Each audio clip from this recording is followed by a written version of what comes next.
It's late. Maybe 1:47 a.m. Maybe later. You're here again. Quiet room. Tired, body busy mind. You've tried soft music. Cooler pillows, deep breaths. Still your thoughts tug at you. Some loud, some subtle. A mix of memory and restlessness, maybe a touch of sadness that arrived without a name. You're not alone, not in the way you think. Right now there are thousands, maybe millions of people like you, lying in the dark, not broken, not failing, just awake. So, let's not force sleep. Let's go somewhere else for a while. Somewhere stitched into time. Somewhere full of laces, silk bones, and quiet rules. Let's talk about corsets, not just as garments, but as tools used to shape not just bodies, but entire lives. For over 400 years, you open your eyes. You're in a dimly lit room. Wooden floors, a tall window, half covered in lace. The air smells faintly of lavender starch and dust. A dress lies folded on a chair, and hanging beside it, a corset, pale, structured, waiting. You're not wearing it yet, but you will be. A knock at the door. Someone enters. A maid, a sister, a mother. Whoever it is, they're carrying purpose in their hands. You raise your arms. The corset is wrapped around your body like an embrace that doesn't quite allow breathing. The laces are pulled and pulled and pulled. You hold on to the bedpost, or the frame of the mirror, or nothing at all.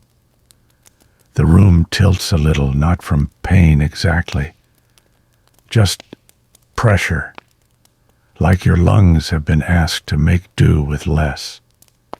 This is normal, expected, admired. The corset isn't punishment, not officially.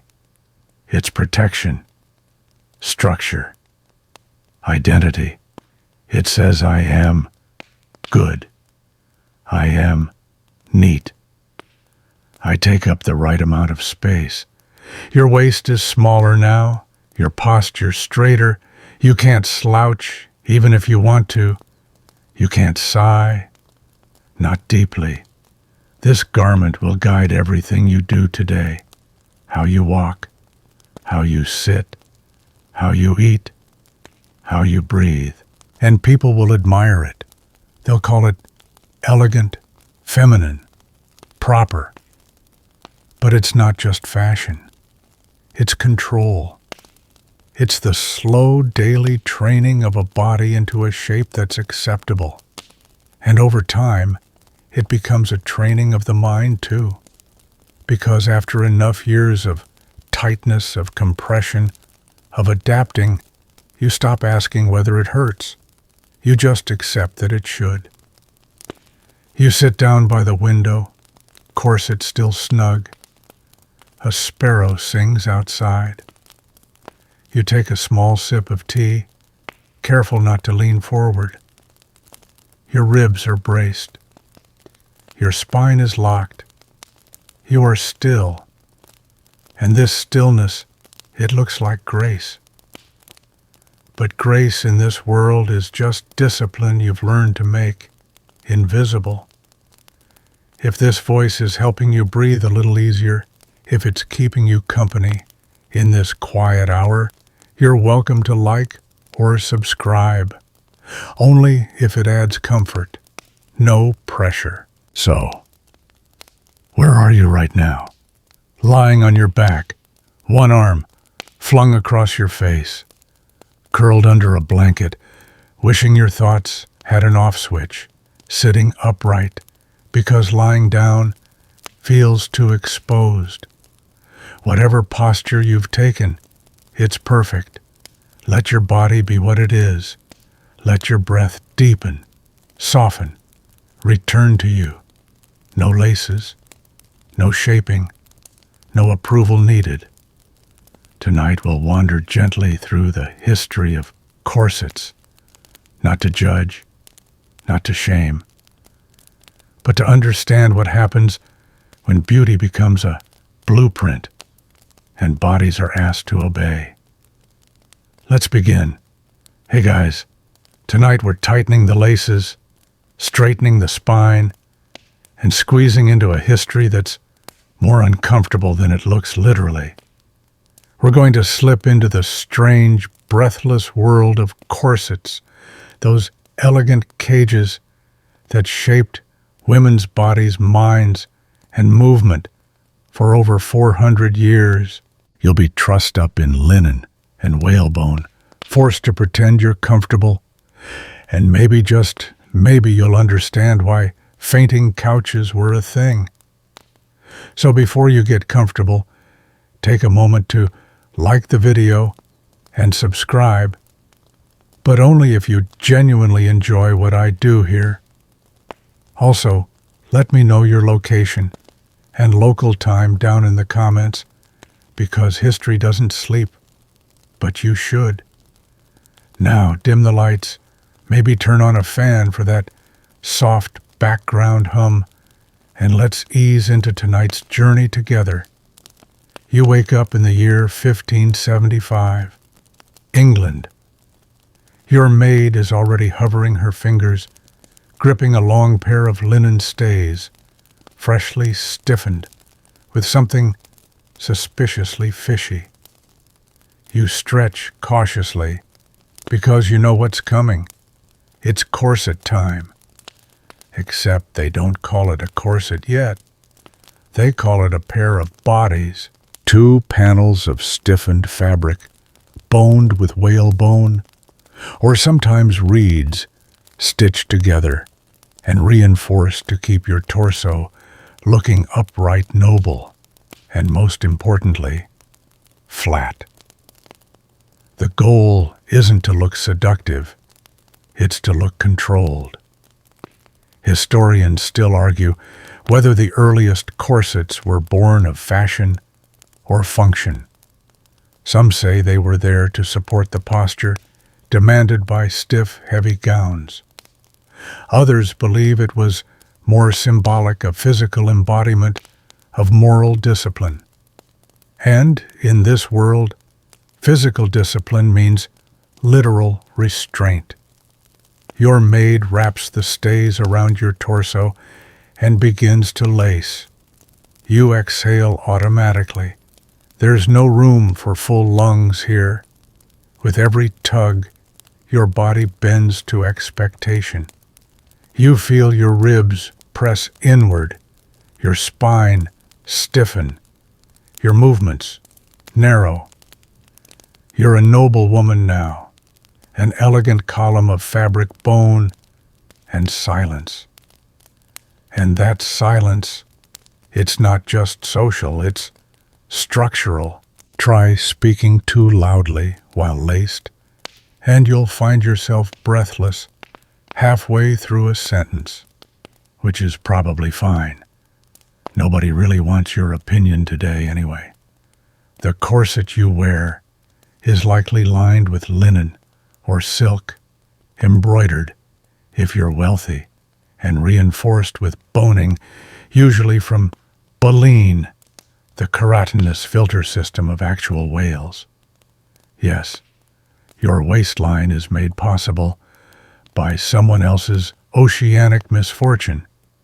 But don't worry, by the 17th century, that practice will become normal.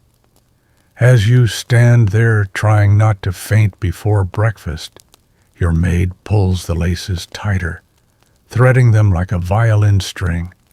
Your waist contracts, your breath shortens, and your spine aligns in that perfect vertical that screams virtue.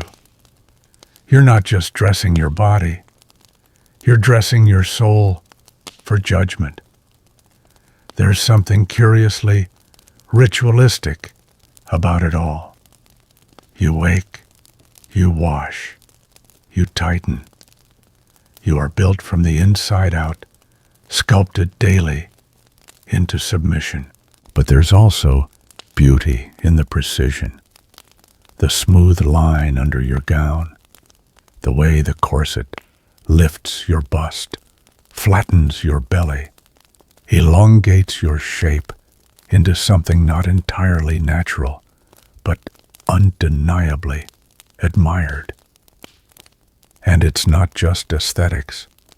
Corsets communicate status. Only the wealthy can afford to be restricted this much to have the leisure time to sit properly, breathe delicately, and never bend at the waist. If you're out in the field hoeing potatoes, you're not wearing stays. But if you glide through candlelit halls while speaking in low tones about embroidery and court gossip, well, you better be laced. The corset is your passport into the world of respectability. To go unlaced is to go unmoored, improper, uncontrolled.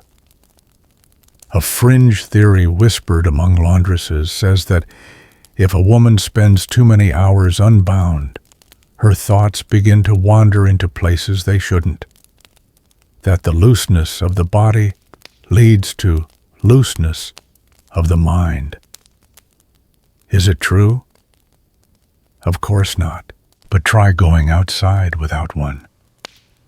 Let's see how many polite glances you get. You glance in the mirror. Your body doesn't look like your own.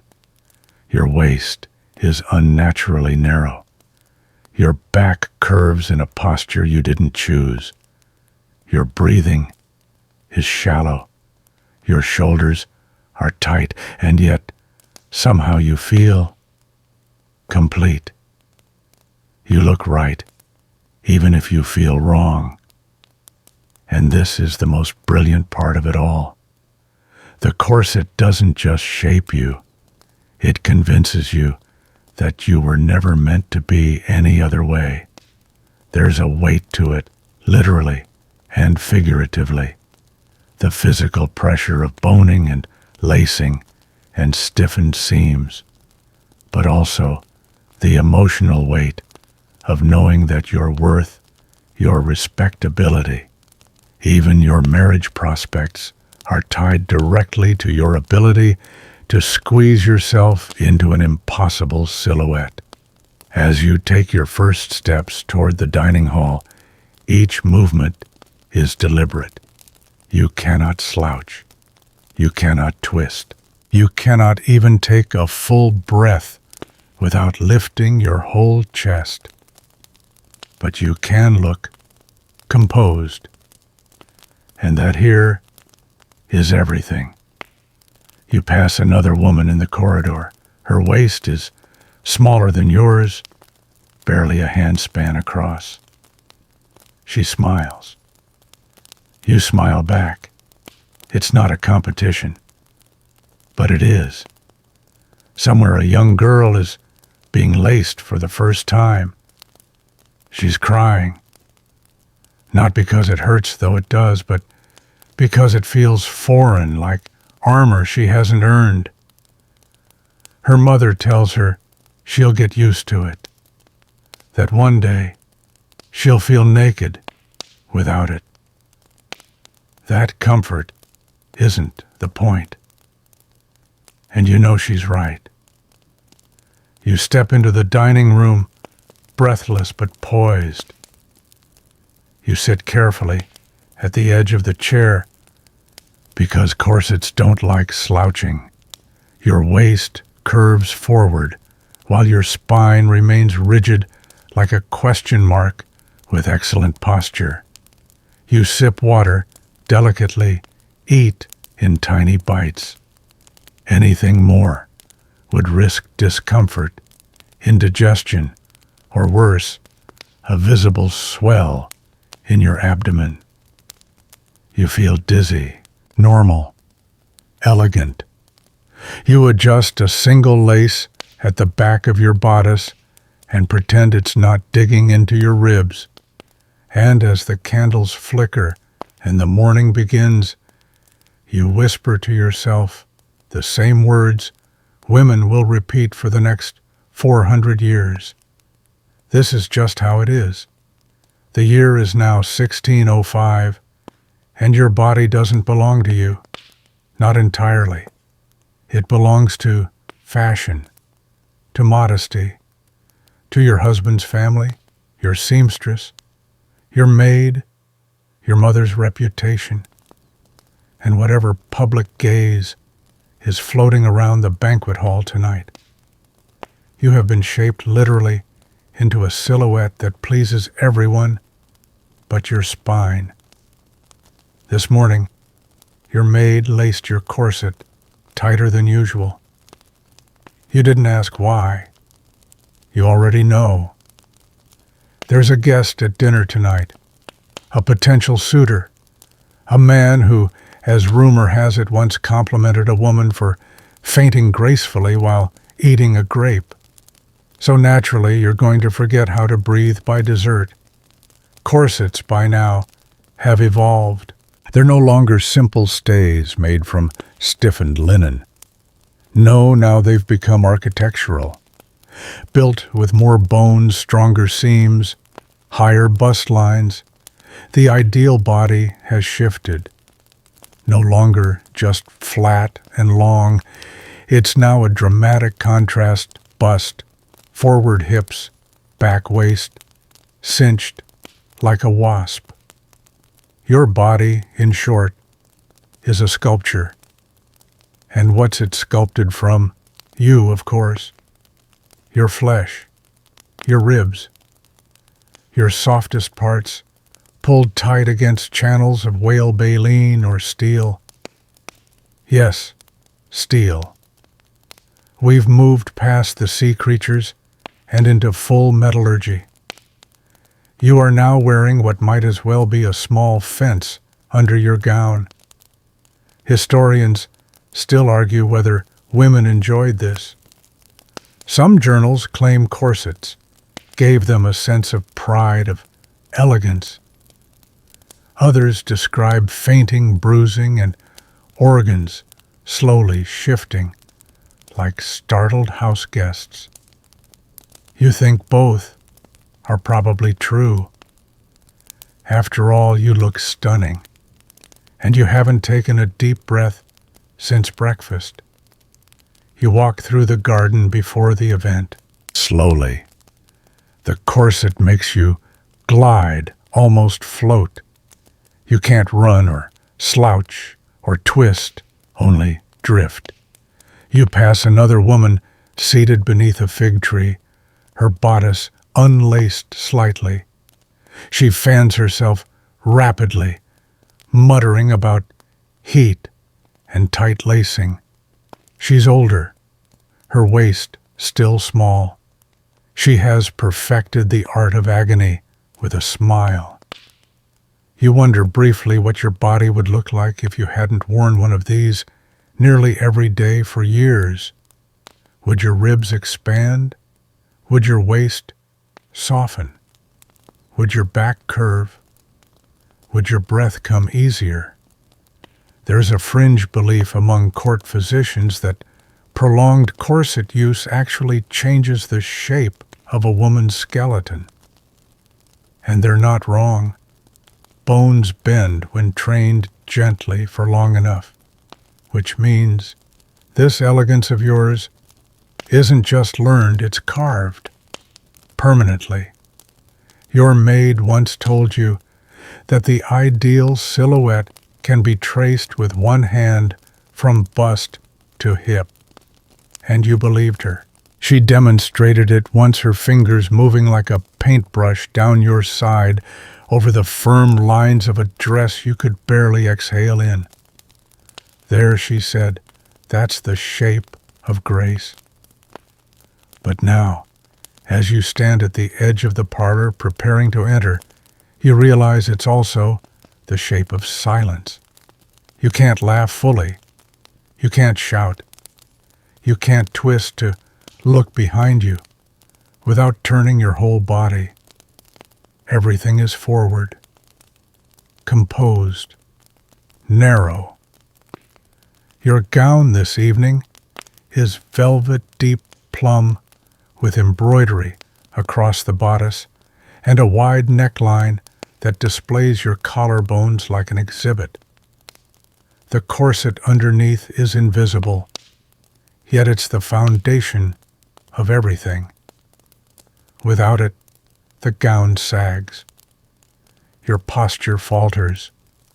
You look, God forbid, natural. You move into the room.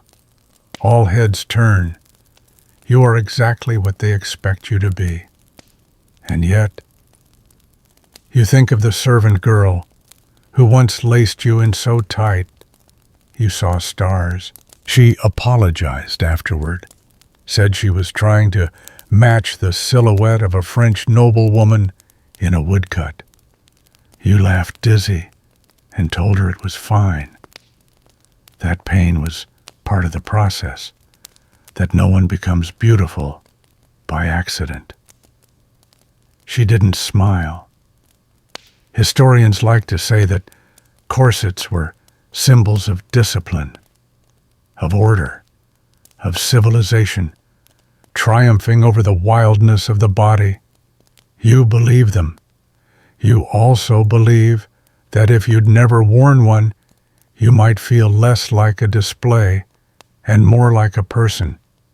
But for now, you stand spine upright, hands folded just so, and breathe shallow, careful, almost invisible.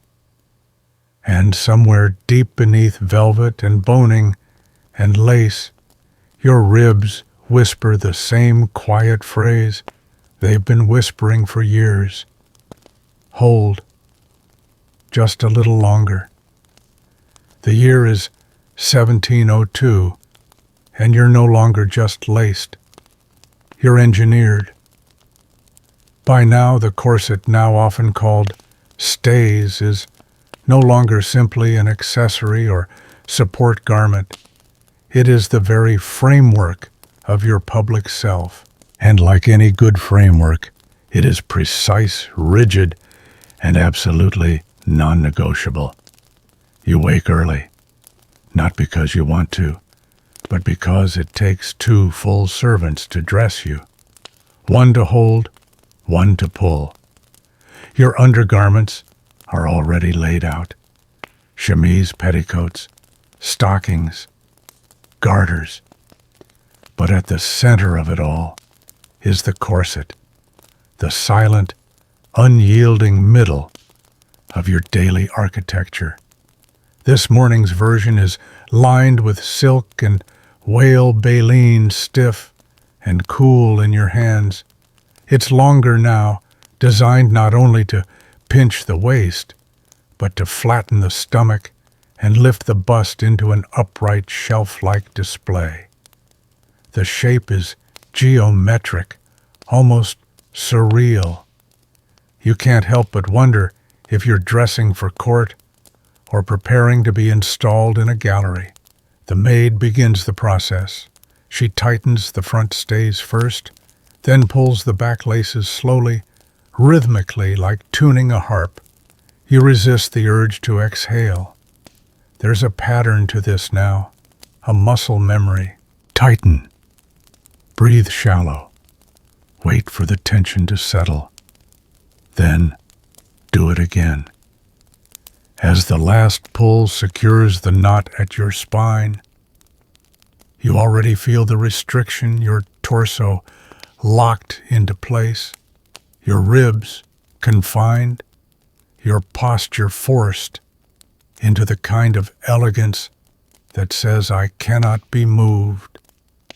Literally. Historians still debate whether this level of tight lacing was common or exaggerated by portraits and rumor. But in your life, it's not exaggerated. It's expectation.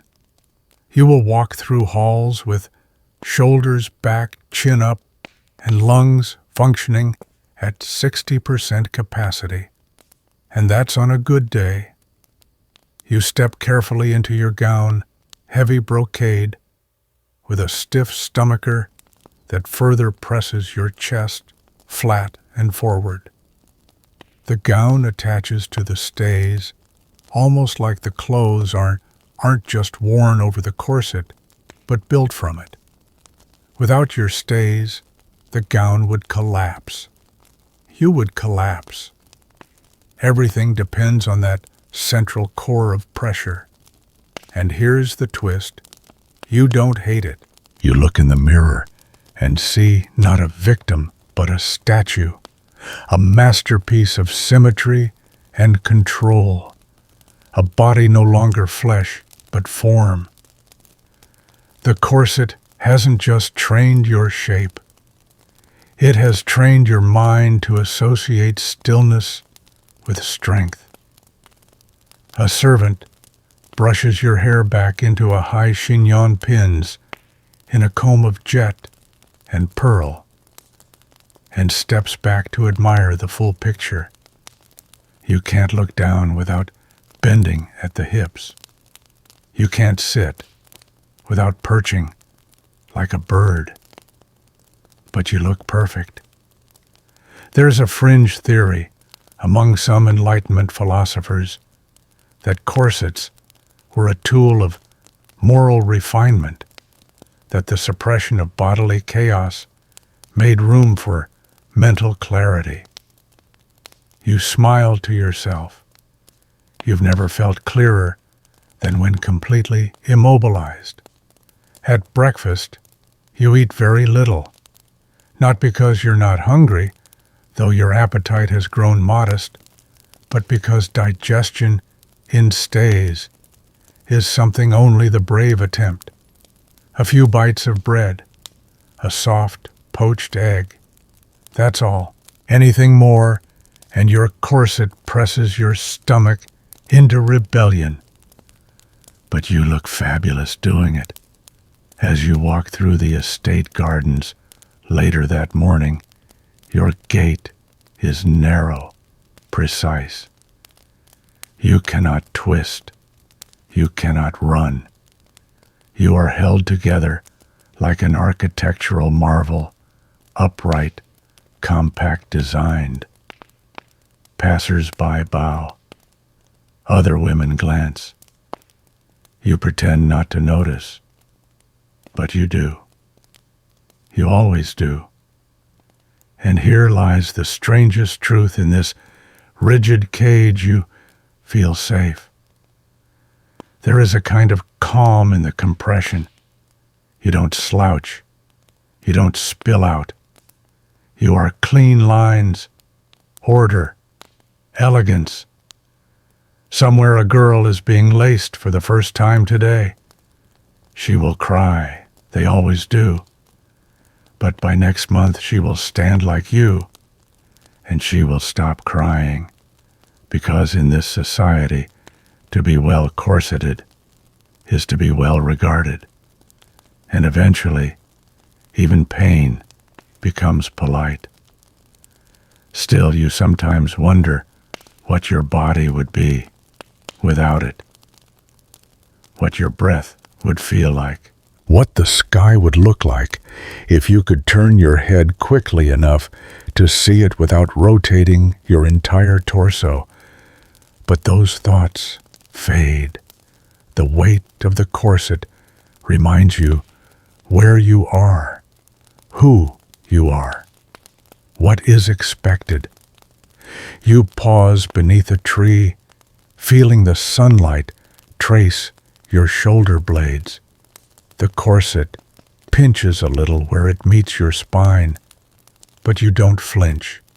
Instead, you lift your chin, close your eyes, and simply exist for a moment as an exquisite arrangement of fabric and breath. It's now 1750, and corsets are no longer just garments. They are institutions. Entire economies are built on whalebone and waistlines. Corset makers, lace weavers, ironmongers, and dressmakers all depend on the architecture you strap to your torso every single morning. To be laced is not merely to be dressed, it is to be prepared for life. Today your corset arrives in a box. It's new, custom-fitted, and embroidered in delicate silk thread. A gift from your mother-in-law which, depending on your relationship, is either generous or deeply passive-aggressive. You run your fingers over the boning channels, 12 in total, each one stiffened with perfectly carved boline. It smells faintly of starch and sea. This, you're told, is progress. Your maid helps you into it slowly, gently. This is not her first time. You've both performed this ritual enough times that you don't even speak during the lacing, just soft inhales, occasional tugs, and a single nod when the tension feels just right. But what is just right anymore? You glance down, only to be reminded you can't. Your bust line now sits somewhere near your collarbone, and your ribs feel like folded paper. The goal today, a smooth, straight front and a cinched waistline that whispers of virtue, discipline, and marriageability. Because here's the real secret, corsets are no longer just shaping your body, they're shaping your future. You're being escorted to a luncheon this afternoon where 3 eligible men, each one pale, powdered, and barely taller than you, will politely pretend not to stare at your silhouette. But you know they will.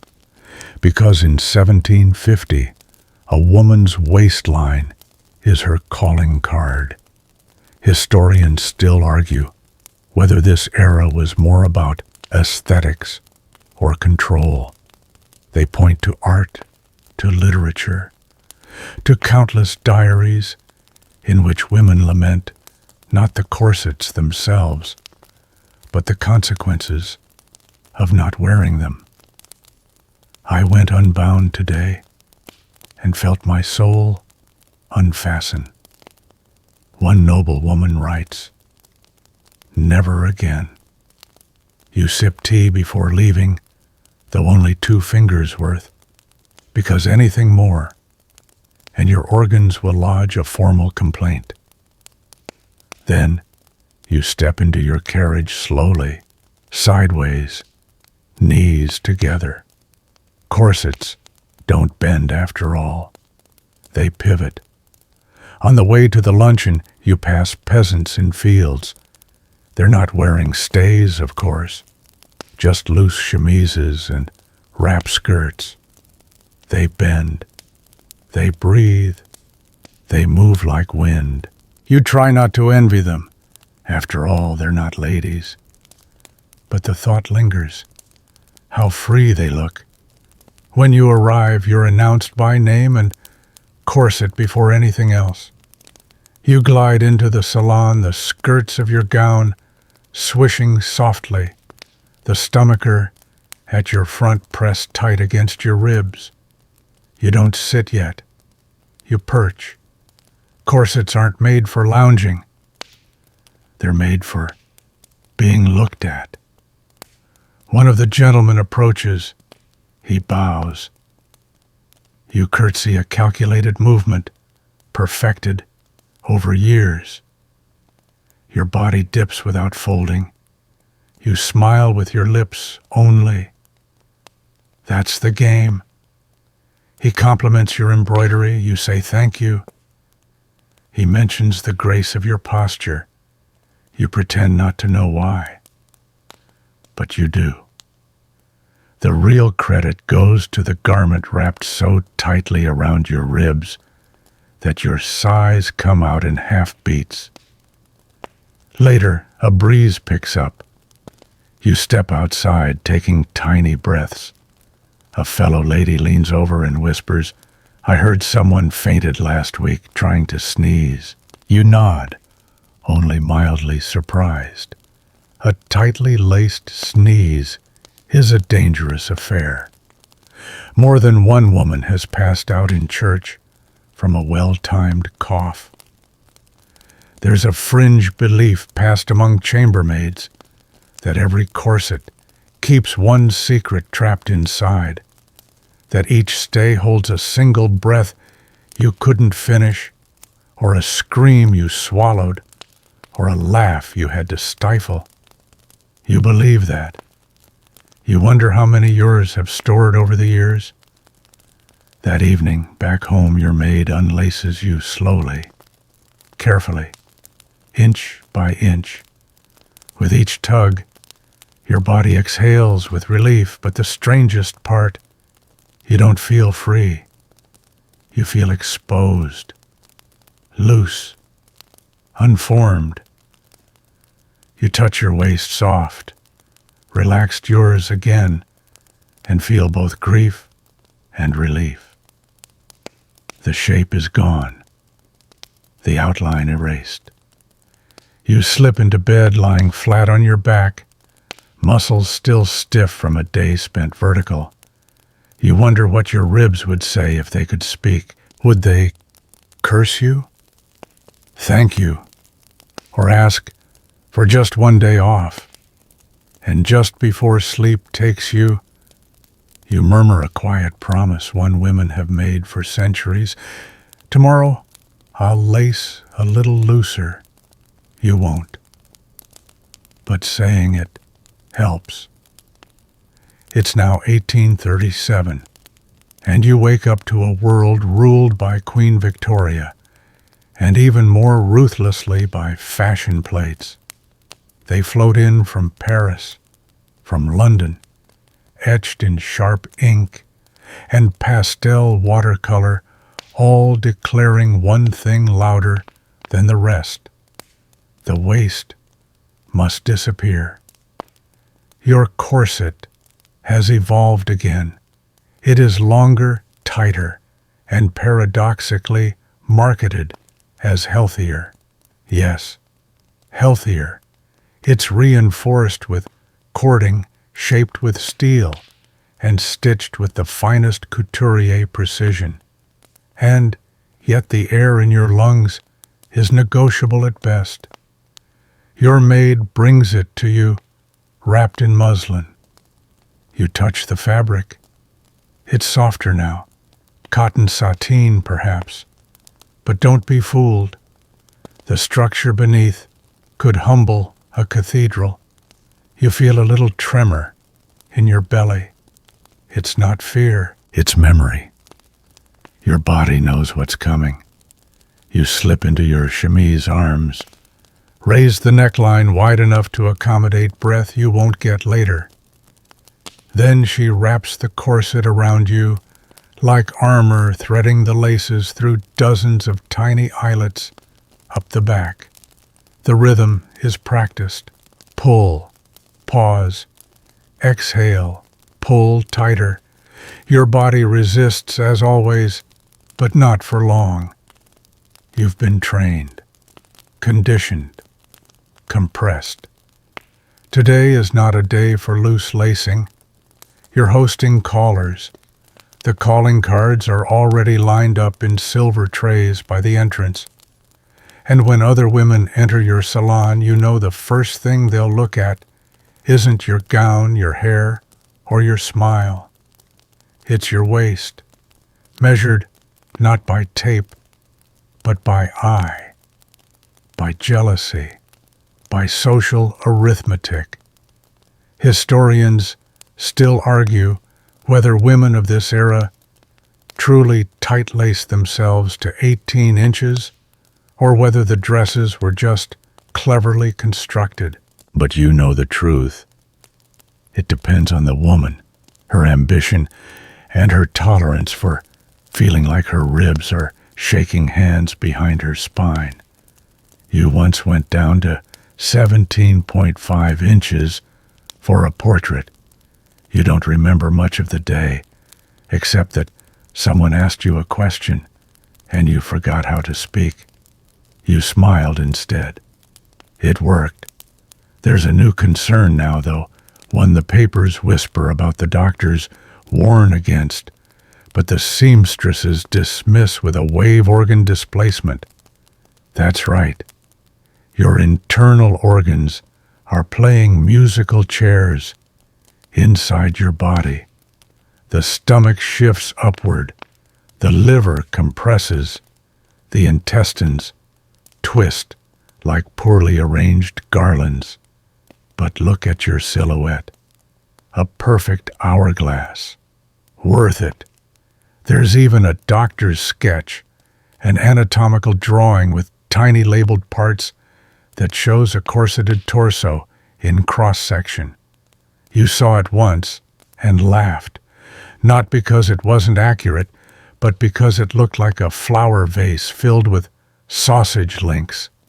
Still, you lace up, because rebellion comes in different forms. But so does conformity. And for now, you choose the latter. You choose to perform the role of the elegant, well-contained woman.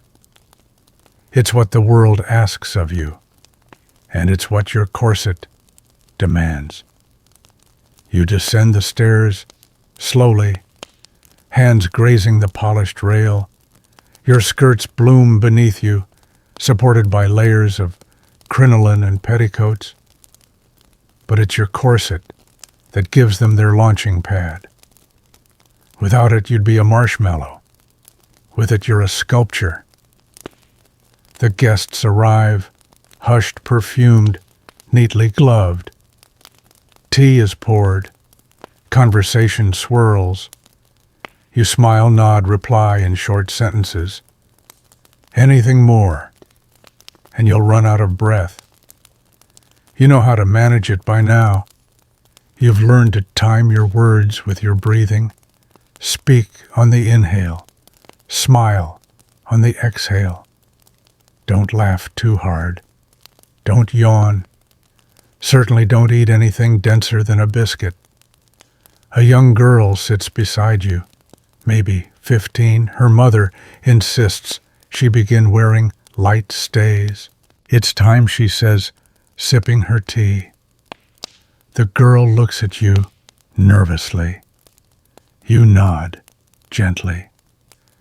She doesn't know yet how normal it will feel, how proud she'll be when her waist slips easily under 18 inches, how she'll learn to sit perfectly still, because stillness is easier than fighting the laces.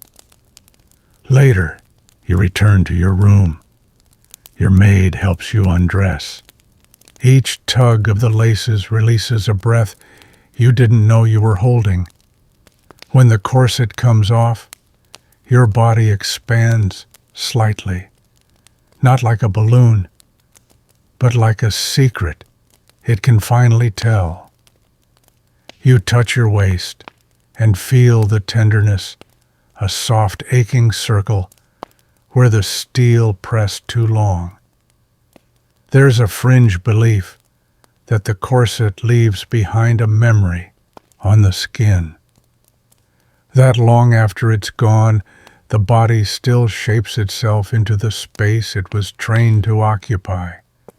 You believe that. You can feel it now, even in this moment of freedom.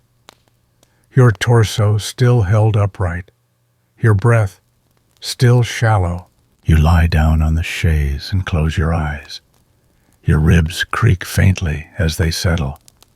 You drift off, not dreaming of rebellion or revolution, but of ribbons, of hands lacing gently, of being bound and beautiful all at once. Because sometimes the cage becomes so familiar, you forget there was ever a door. By 1853, your corset is a constant companion, closer than your husband, more reliable than your best friend, and far more honest than your mirror. It holds you upright when your spirit cannot. It defines your silhouette, your status, your ability to be seen and admired and invited back. You've worn one every day for decades now. You could lace it yourself if needed, though you rarely do. It's muscle memory, the way your arms twist behind you, how your thumbs know exactly how much tension is too much, and how your breath shortens just enough to make room for beauty. This morning it's raining outside, a soft patter on the windows, but indoors, your corset waits beside the vanity like a quiet demand. Today's is beige with blue stitching, front fastening with metal busks. A modern convenience. You marvel at it sometimes, how technology and pain now come as a pair. Your maid helps you into it, and the ritual begins again.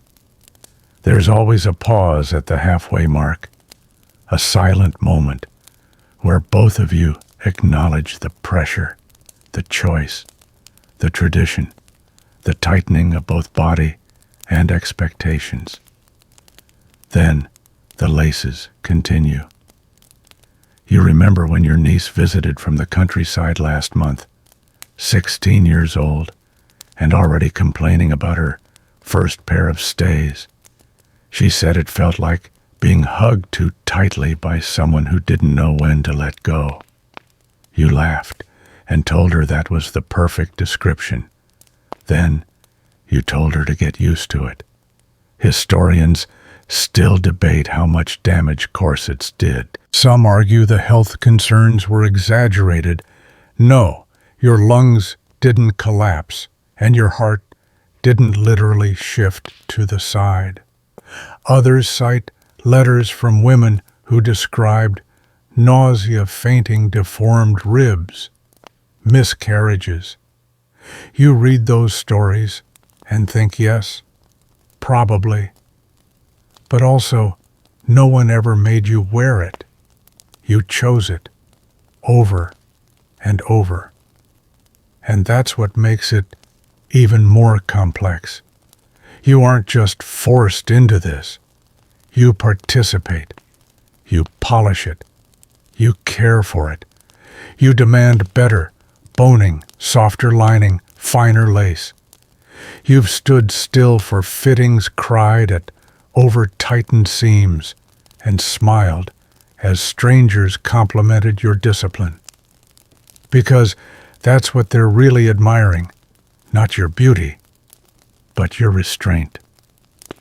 Today, you're attending an afternoon musicale, something like a quartet.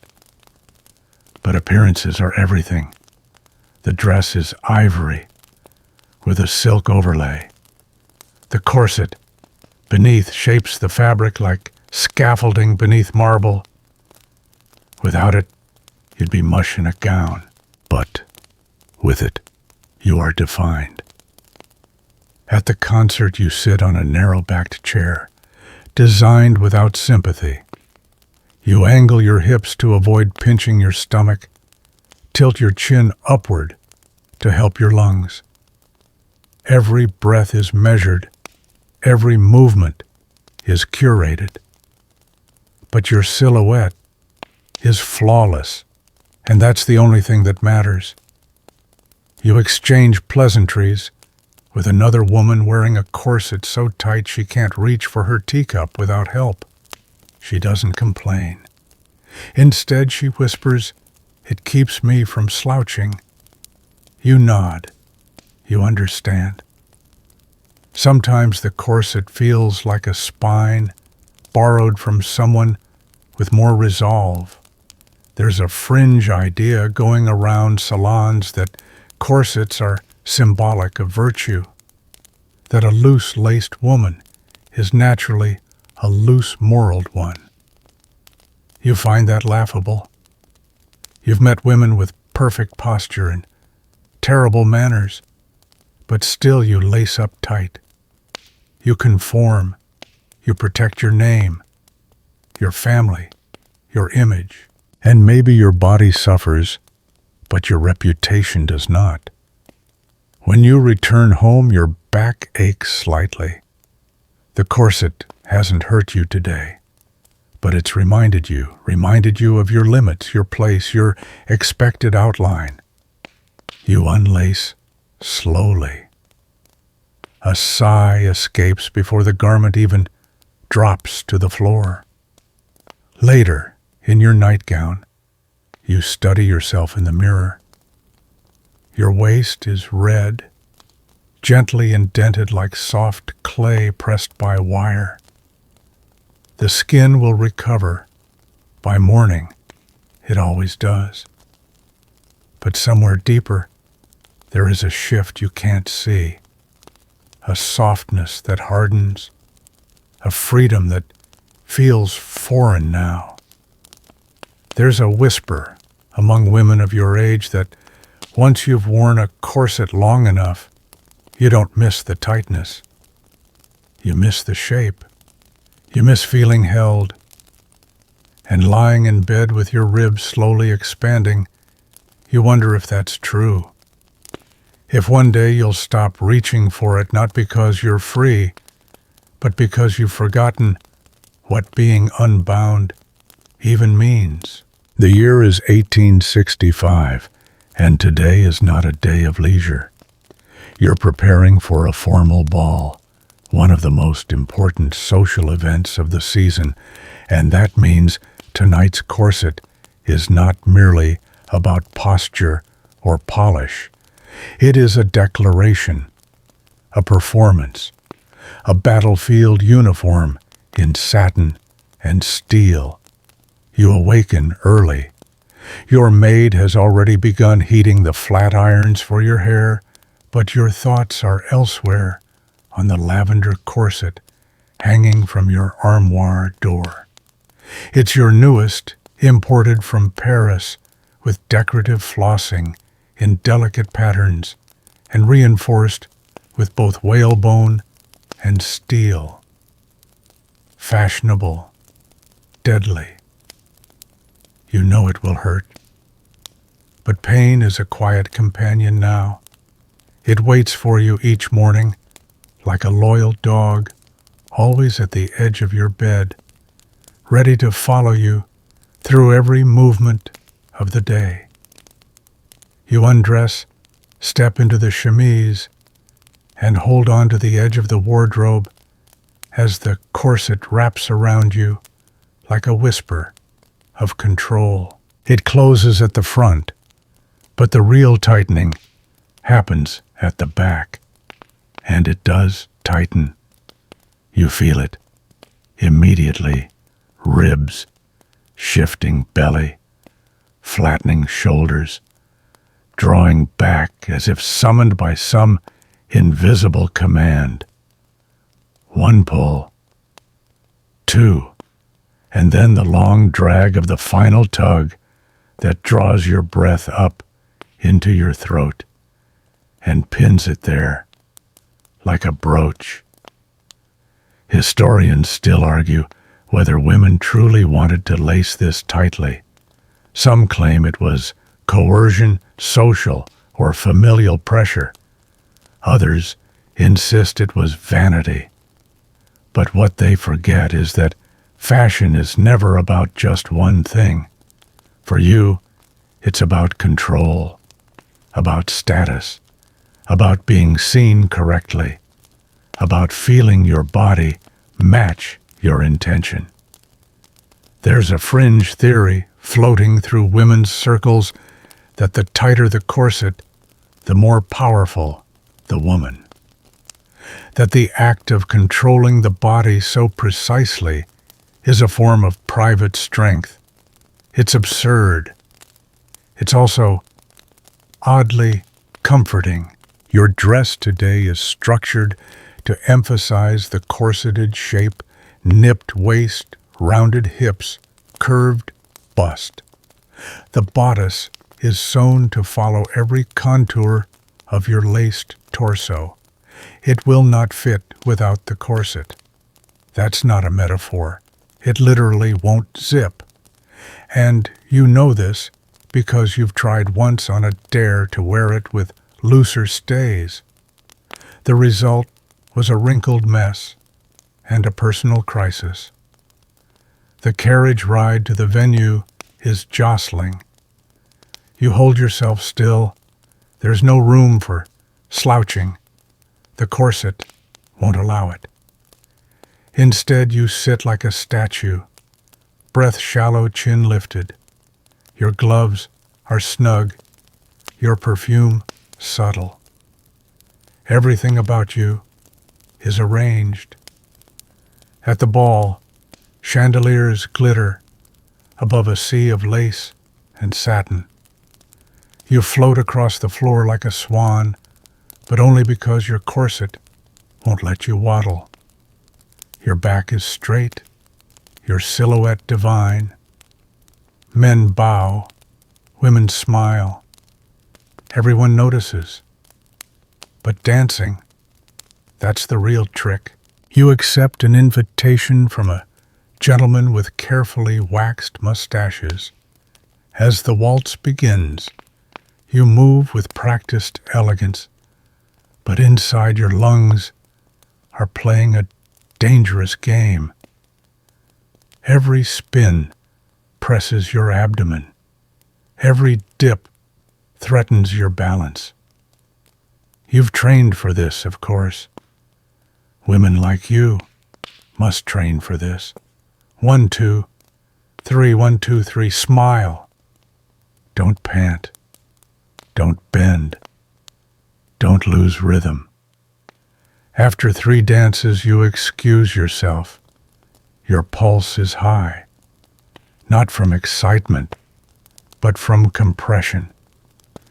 You retreat to the powder room and lean lightly against a wall, pretending to adjust your gloves while your body begs for oxygen. There's another woman there. She's younger, flushed fingers trembling slightly. "I think I'm going to faint," she whispers. You nod calm and tell her, "Lift your arms. It makes the breathing easier." She does. It works. She smiles weakly. "Thank you. You've become a mentor of sorts to those just learning how to suffer elegantly." Later, back at home, you stand silently in your bedroom as your maid begins to undo the laces. The pressure releases like steam from a kettle. Each inch of slack feels like permission. Your shoulders drop. Your lungs unfurl. Your torso throbs, not from injury but from sheer relief. And still, a strange emptiness follows. You touch your waist and feel for the shape that's no longer there. The curve you spent hours achieving has vanished in seconds. You slide into your nightgown and sit by the window, sipping water. Your body is sore, but your memory is triumphant. You were admired tonight. You were seen. You were right. There's a saying among your friends, a corset is like good manners. It only hurts when ignored. You smile at that. Maybe it's true. Or maybe it's just something you say to make it easier to put it back on tomorrow. It's 1874, and corsetry is no longer a fashion. It's an industry. You're now living in an age of mass production, mail-order catalogs, and something rather scandalous called tight-lacing clubs. Yes, they exist. And no, you're not a member. At least, not officially. You rise early, your bedroom dim with winter light. Today's corset has been laid out on the chaise, deep burgundy, with jet black lace trim, cut in the latest curvaceous cuirass style.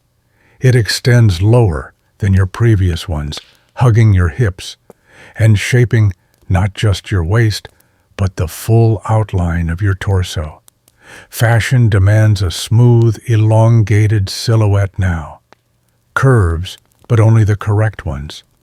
You step into it slowly, your chemise rustling faintly. The fabric is coutil thick and unyielding, stitched like armor.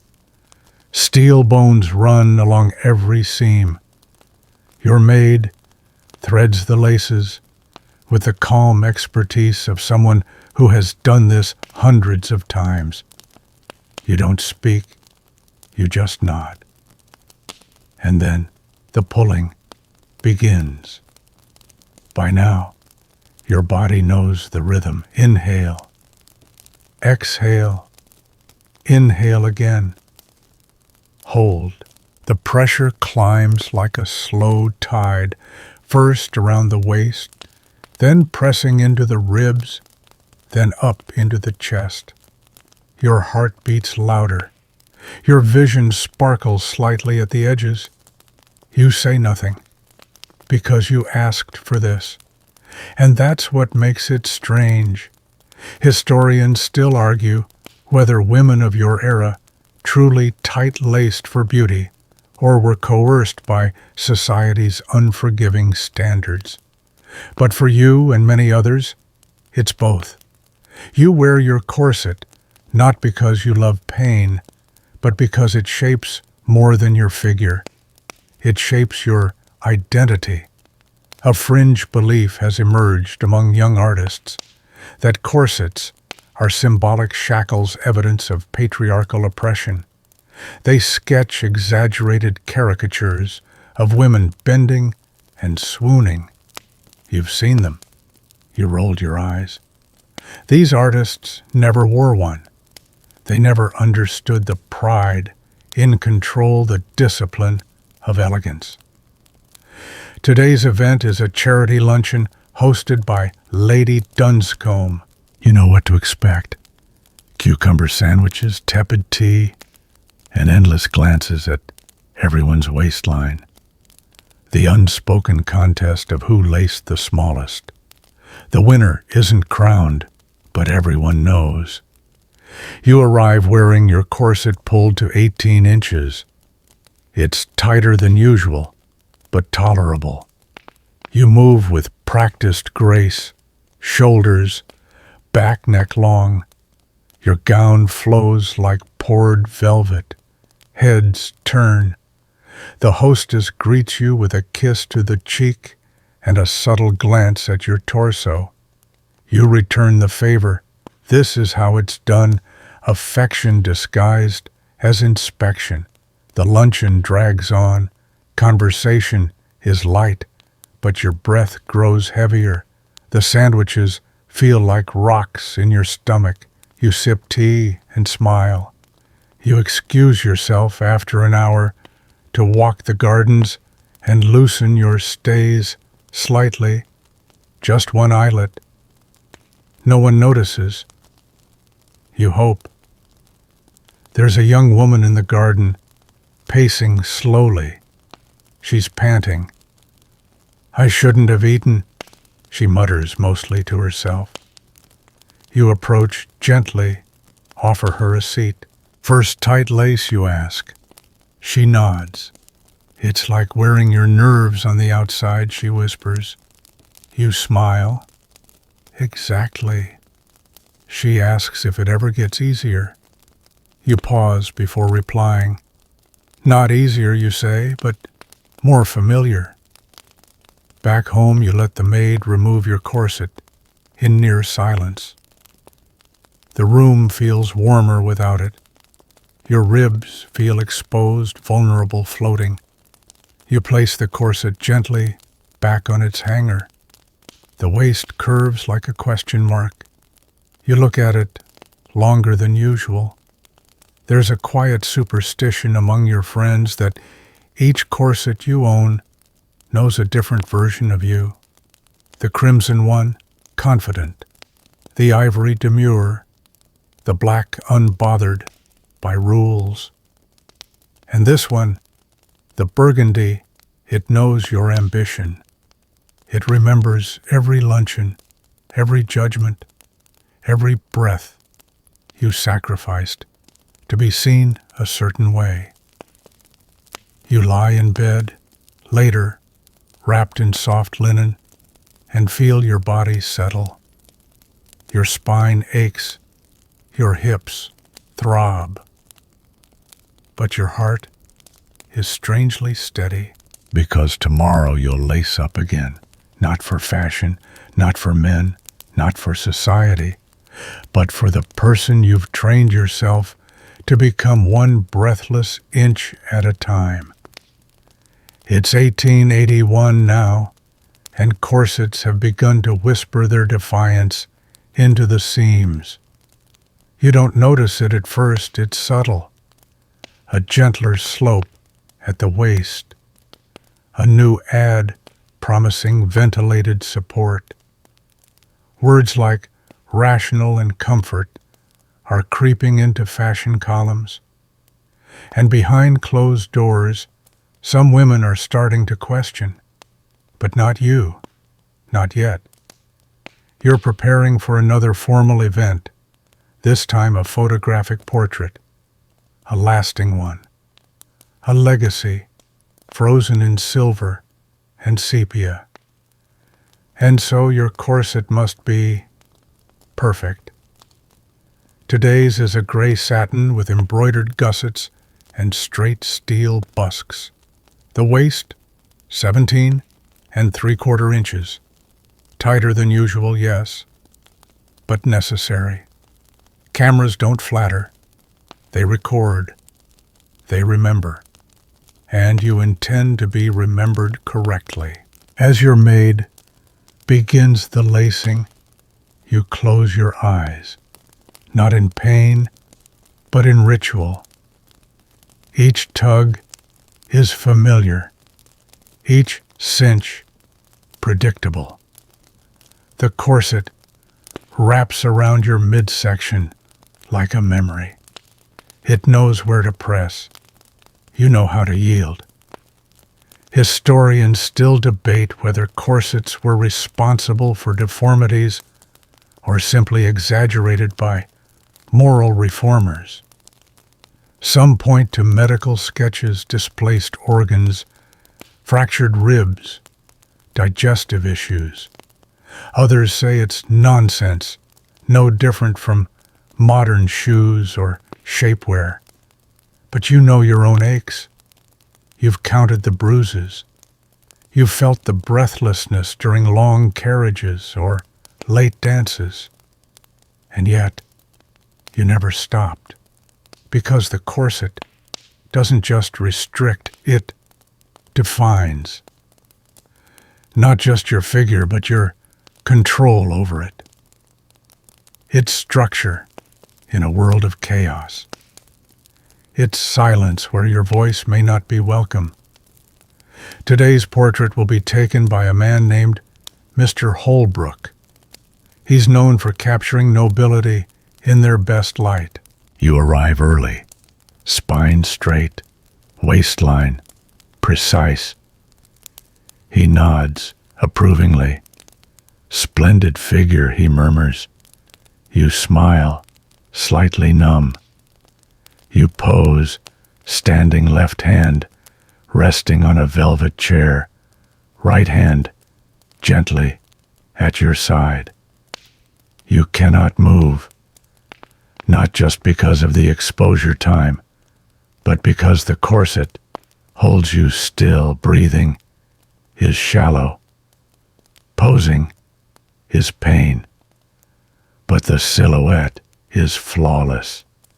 Behind you, a young assistant watches with wide eyes. She's not corseted, just a working girl. She whispers to the other assistant, "How do they breathe?" You hear her. You say nothing, because you do breathe, just not all the way. After the sitting, Mr. Holbrook shows you the plate. The image is crisp. Your waist tapers like the stem of a wine glass. Your posture is impeccable. You've been immortalized, not as you are, but as society expects you to be. That evening, as the corset comes off, your body complains, your back throbs, your ribs ache. You run a fingertip along the red marks on your abdomen, and yet, in the mirror, your reflection still holds the pose. Shoulders back, chin lifted. You're still performing, even alone. There's a quiet rebellion rising now. The Rational Dress Society in London is hosting meetings. They say corsets damage women's health limit movement, restrict freedom. They propose alternatives, reformed stays, divided skirts. The papers call them radicals. You call them interesting. You meet a friend for tea the next day, and she arrives uncorseted. She wears a loose-cut bodice, her waist soft, her shoulders relaxed. You're scandalized, and also curious. Doesn't it feel wrong, you ask? She shrugs. It feels real. You touch your own waist beneath the table. It's laced to 18 inches. It feels defined. There's a growing idea of fringe, but catching on that corsets are the reason women faint, that they crush ambition along with organs. You disagree. Your corset has never stopped you from managing a household, planning events, shaping reputation. If anything, it helped. Still, that night before undressing, you linger longer than usual. You look at the corset hanging off the bedpost. Elegant, severe. You wonder who you are without it. And you don't have an answer. Because for decades now, your body has not been just yours. It has been corseted, curated, controlled. A canvas, stretched, tight, and the idea of softness, of roundness, of motion, feels more dangerous than the steel ever did. So you sigh, slip under the covers, and plan to lace up again tomorrow. Not because you must, but because without it, you're not yet sure who you'd be. The year is 1893, and something unusual has begun to stir, not just in fashion magazines or dressmakers' salons, but in you. Today you wake up late. The sunlight slants through the lace curtains in your bedroom, warm and slow, the way a Sunday ought to feel. You sit on the edge of the bed and press your hand to your waist, soft, unshaped, unclaimed, for the first time in weeks. The corset hangs untouched across the back of your chair. You don't reach for it. Instead, you open your wardrobe and pull out a looser tea gown, one of those scandalously uncorseted styles meant to be worn only in private, behind closed doors, among women. But today, you choose it for breakfast. You even wear it in front of the housemaid. Her eyebrows lift just slightly. No words are exchanged. You both understand the silent shift taking place. As you sit with your coffee and read the morning paper, you breathe deeply, fully, without the quiet tug of laces reminding you to stay composed. It's unfamiliar and disorienting. Historians will later argue about this exact decade. Some will say it marked the beginning of the end for corsetry citing the rise of reform dress movements and the influence of physical culture. Others will argue that corsets simply evolved adapting to newer silhouettes rather than disappearing altogether. But inside your rib cage, a very different truth is unfolding. Your body is starting to remember itself. You're not abandoning corsets, not yet, but they're no longer default. They've become optional, occasional, reserved for formal dinners, public appearances, and portraits, not for reading in the garden or walking to the post office.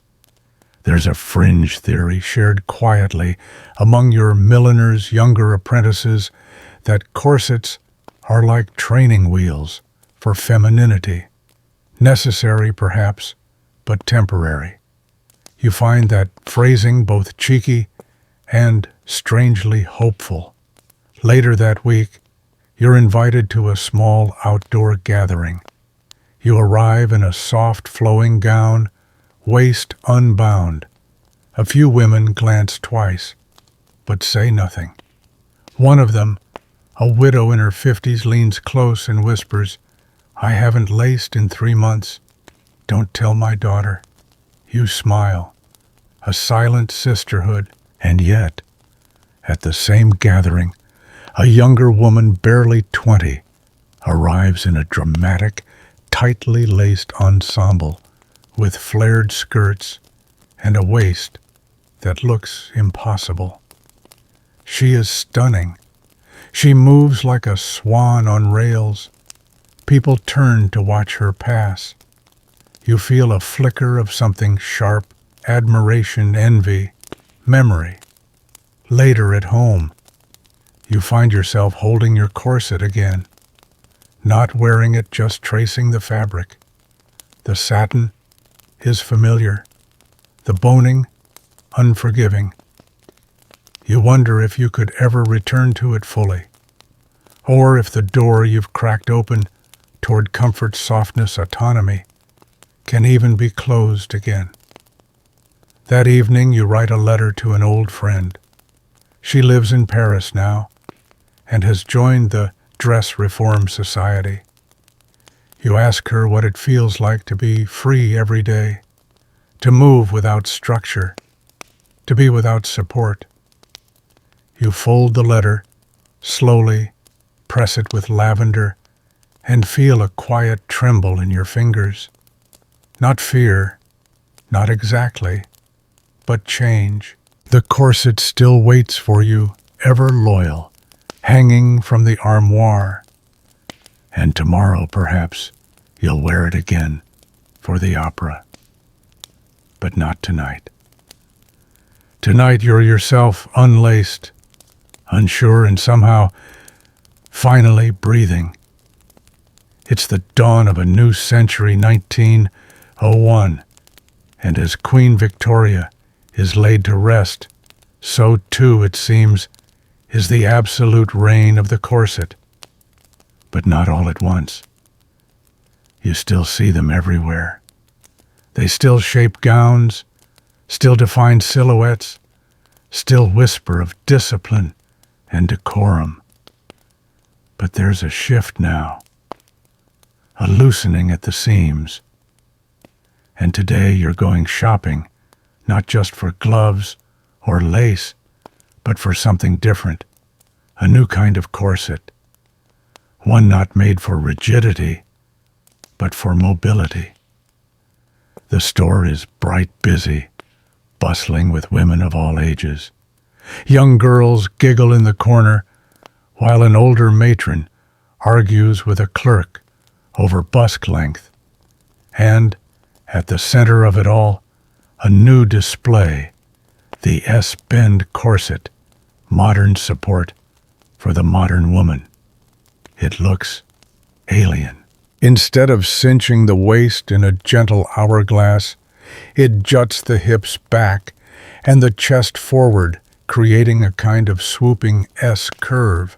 Supposedly, it frees the stomach and promotes better breathing. You're skeptical. Historians still argue whether this new design was actually healthier or just a marketing gimmick. Some medical journals praised it. Others condemned it as even worse for the spine. But you, standing in front of the mirror, don't care about studies. You care about how it feels. You try one on. The fit is strange.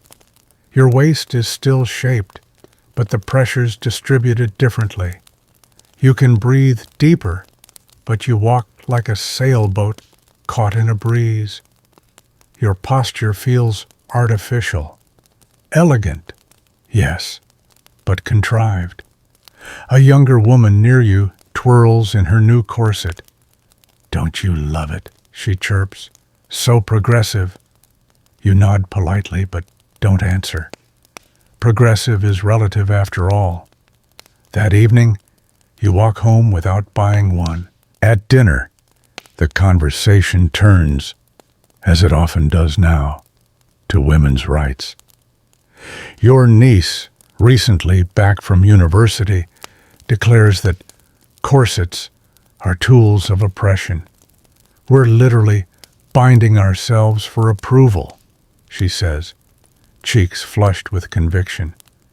You smile. Approval has always come at a price. "But it shouldn't," she fires back. She has a point, one you used to push away. You excuse yourself early. In your bedroom, the older corsets hang quietly, like memories. Some frayed, some pristine. Each holds a version of you, young debutante, calculating hostess, grieving widow, hopeful mother. You pick one up, the ivory brocade with delicate lace from the year of your engagement. You hold it gently, run your fingers along its boning. It still smells faintly of rosewater. There's a strange thing happening these days. More women are choosing not to corset at all, not just privately, but publicly. Tea gowns are becoming day wear. Looser bodices are passing inspection. Even some dressmakers are quietly omitting waist stays upon request. There's a fringe trend in France. Now soft brassieres made of fabric and tape, meant only to support, not reshape. The first time you hear it described, you blink. Why, you ask aloud. But the better question is, why not? You don't discard your corsets, not yet. You're not ready to be done. But you do hang them with more distance now. You wear them for events, for nostalgia, for photographs. But no longer for breakfast. No longer for garden walks. One evening, you meet a childhood friend for tea. She arrives in a flowing dress with no corset at all. Her waist is rounder, her posture relaxed. You expect to feel judgment or superiority, but instead you feel relief. She laughs freely. She eats heartily. She leans forward when speaking and slouches when tired. She looks real. That night you take your corset off earlier than usual, and you don't hang it up. You fold it gently, as if tucking it away not just for the evening, but for something more permanent. Maybe not forever, but long enough to remember what it feels like to be shaped only by your own choosing. It's 1908 now, and you're beginning to sense that something irreversible is happening not just in fashion, but in the very bones of society. Corsets are still around, of course. They haven't vanished overnight, but they're becoming quieter. Less of a uniform, more of a suggestion. and that suggestion is growing easier to refuse. This morning you stand in front of your dressing mirror, corset in hand. It's still beautiful gray silk with delicate hand stitching along the seams, a fine example of craftsmanship. But it feels almost out of place now, like a relic carried forward too long. You slip into it anyway, out of habit, out of nostalgia, maybe out of fear. But halfway through lacing you pause, and you stop. You call for your maid. Ask her to fetch the new underbodice, the soft cotton one, with just enough structure to flatter, not squeeze. No boning, no steel, just fabric and breath. Historians still argue whether this moment, this soft decline, was sparked more by feminism or function. Some say it was the suffragette movement gaining power. Others claim it was just the changing pace of life, faster, freer, more practical. The truth is likely both. But for you right now, it's neither political nor philosophical. It's personal. You walk outside corset-free for the first time in public today. Not in rebellion, not in statement, just because. The breeze moves differently across your midsection. You sit on a bench without readjusting. You laugh without planning your posture first.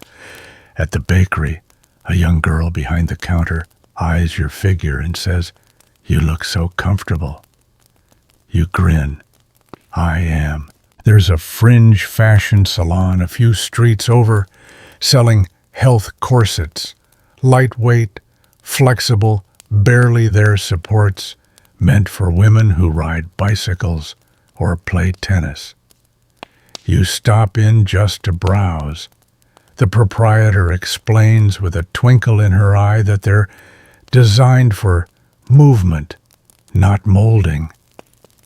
You touch the display corset. It's so thin, you can see your fingers through the mesh. You remember learning to dance years ago, your body wrapped in a corset so tight you could barely curtsy.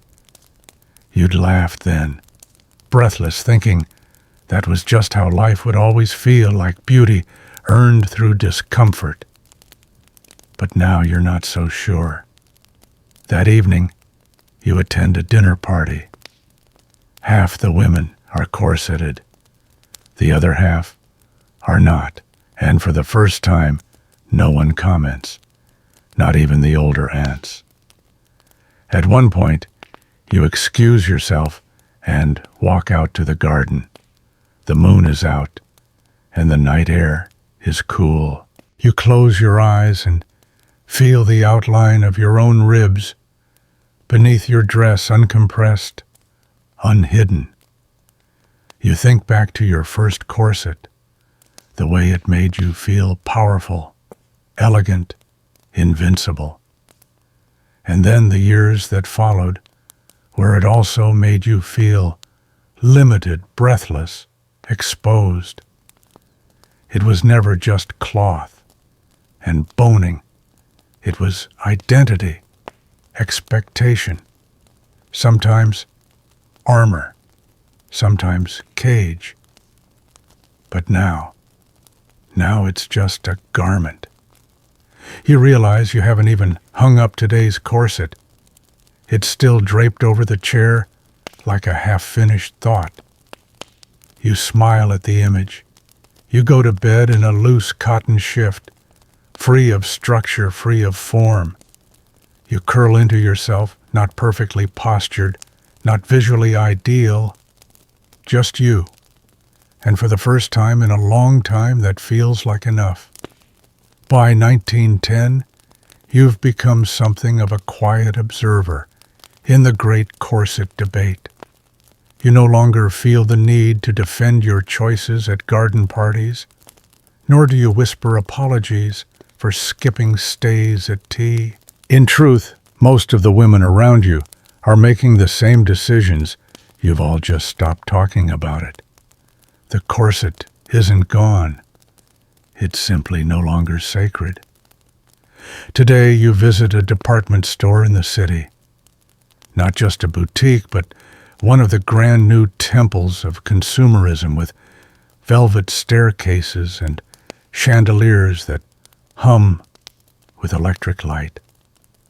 You're here for gloves, maybe a hat, but what catches your eye is something peculiar in the lingerie department.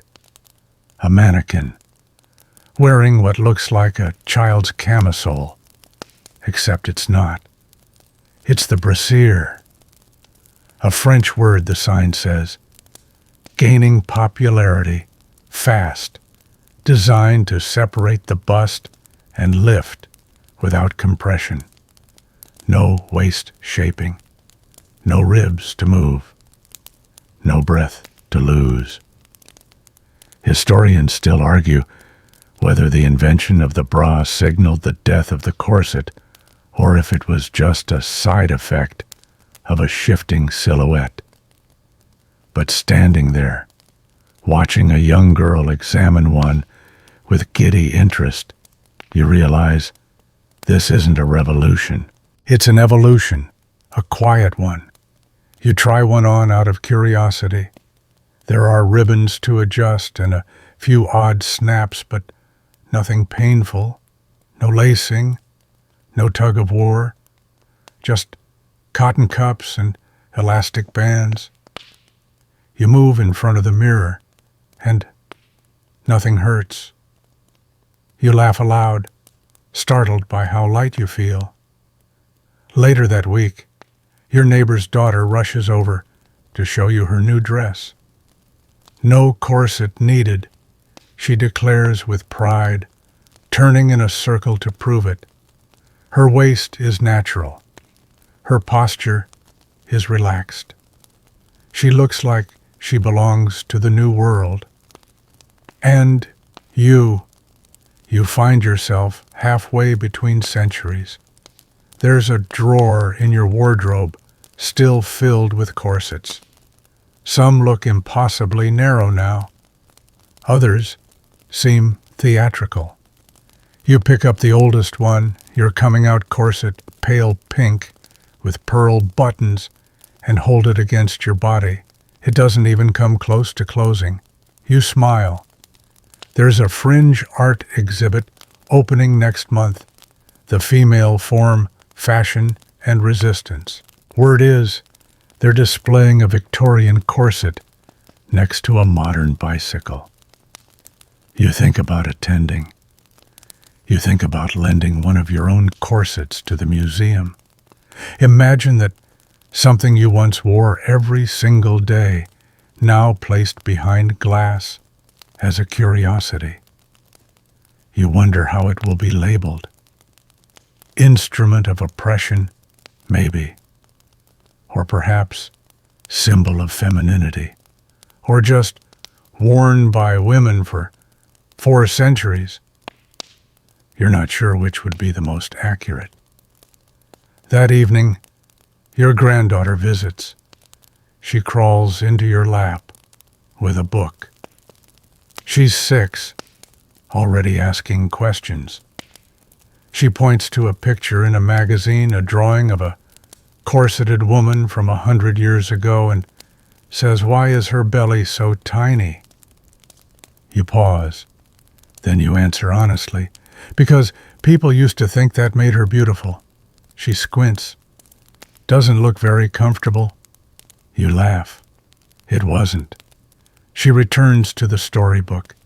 You stroke her hair, thinking maybe the true legacy of corsets isn't pain or elegance.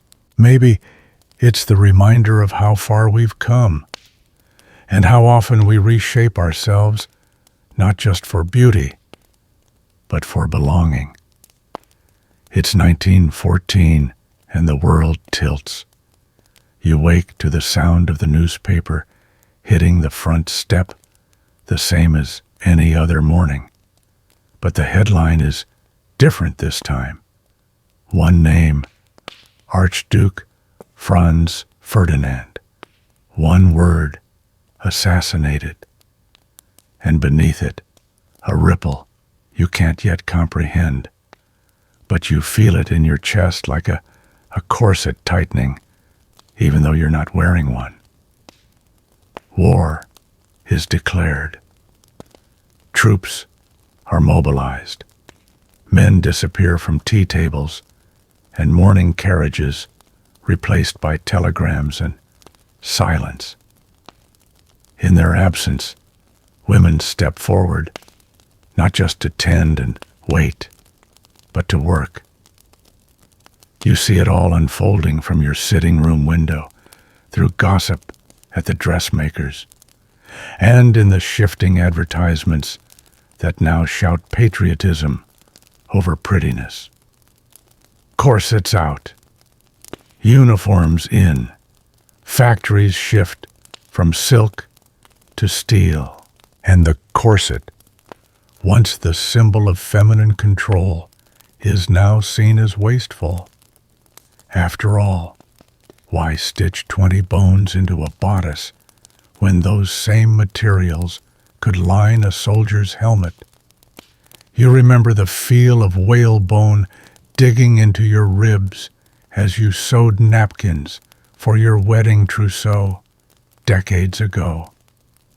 Now, young women sew bandages, ammo belts, and khaki smocks, uncorseted sleeves, rolled jaws, set. One day, you're invited to volunteer at a converted textile mill, now producing uniforms. The invitation says, patriotic duty. No previous experience required. You chuckle.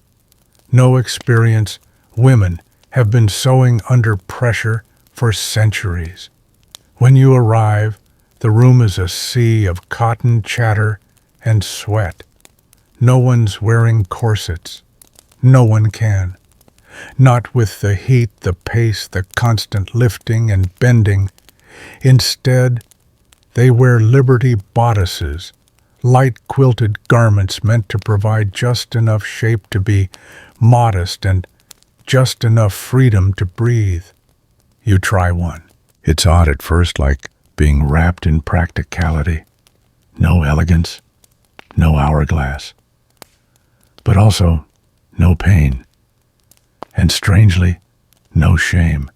Historians still argue whether it was this war or women's suffrage that truly killed the corset. But you watch young girls, your granddaughter among them, walk freely through the streets, shoulders back, waists uncompressed, and realize the corset isn't dying by revolution. It's dissolving in plain sight. You hear whispers of a French designer, Paul Poiret, who's throwing away corsets altogether, replacing them with draped flowing gowns inspired by the East. The scandal, the delight, the freedom. You see one of his designs in a magazine. No boning, no waist cinching, just folds of silk and a hint of rebellion. You trace the outline with your finger, half in awe, half in mourning. It's beautiful, but would it suit you? That night you pull out your own collection of corsets, ivory garnet, dove gray, embroidered plain, stained with perfume or tears. They smell of lavender, sachets, and age. You run your fingers along the ridges of the stays, the careful stitching the places where hooks have rusted just slightly. One corset in particular, your engagement corset, catches your eye. You remember the weight of it, the nerves in your chest, the way it forced your breath shallow, just as you said yes. You wonder, did he fall in love with you, or with the silhouette you were sewn into? You fold it gently, like an old letter from someone you no longer write to, and place it in a box with cedarwood and silence. In the weeks that follow, your wardrobe begins to shift, not dramatically, no sweeping rebellion, no symbolic burning, just small substitutions. You start choosing cotton underdresses instead of stiff petticoats. Camisoles replace corset covers. And yes, sometimes you leave the house in nothing more than a tailored, unstructured bodice beneath your dress. The first time you do, you feel exposed, not indecent, but unguarded. You brace yourself for comments at church, at the grocer's, at bridge club, but none come. And that somehow stings more than any criticism, because for so long the corset was your currency, your armor, your proof of womanhood, discipline, and worth. To realize that no one notices its absence is to confront a truth you'd rather ignore. Maybe it was never about you. Maybe it was always about them. One afternoon, your granddaughter, now a student nurse, brings home a friend from the Red Cross. She's wearing trousers, actual trousers. You nearly spill your tea. I know, shocking, the girl laughs, noticing your stare. But try lifting a stretcher in a skirt. You want to protest, but find you have no words, just a smile and a pang of jealousy. Later, your granddaughter helps you try on one of the new posturally correct brasiers. It's strange, this soft underthing, less structure, more shape. You laugh awkwardly as she adjusts the straps. It's like being held by a cloud, she says. You nod, a very well-behaved cloud. The days grow shorter, the war grows longer, and you, like the rest of the world, adapt. Eventually, the corset becomes something spoken of in past tense, a quaint idea, a symbol, like parasols and calling cards. You don't throw yours away, but you no longer reach for them. Instead, you reach for the garden shears, for the newspaper, for your knitting needles, for breath, deep, unhurried, delicious breath. And when you walk through the market unbound and unnoticed, you realize that the corset is still with you in memory, in posture, in muscle memory. But its grip has loosened, and what's left is your own shape, not sculpted, not restricted, simply yours. By 1919, the war is over, but the world is permanently altered, and so are you.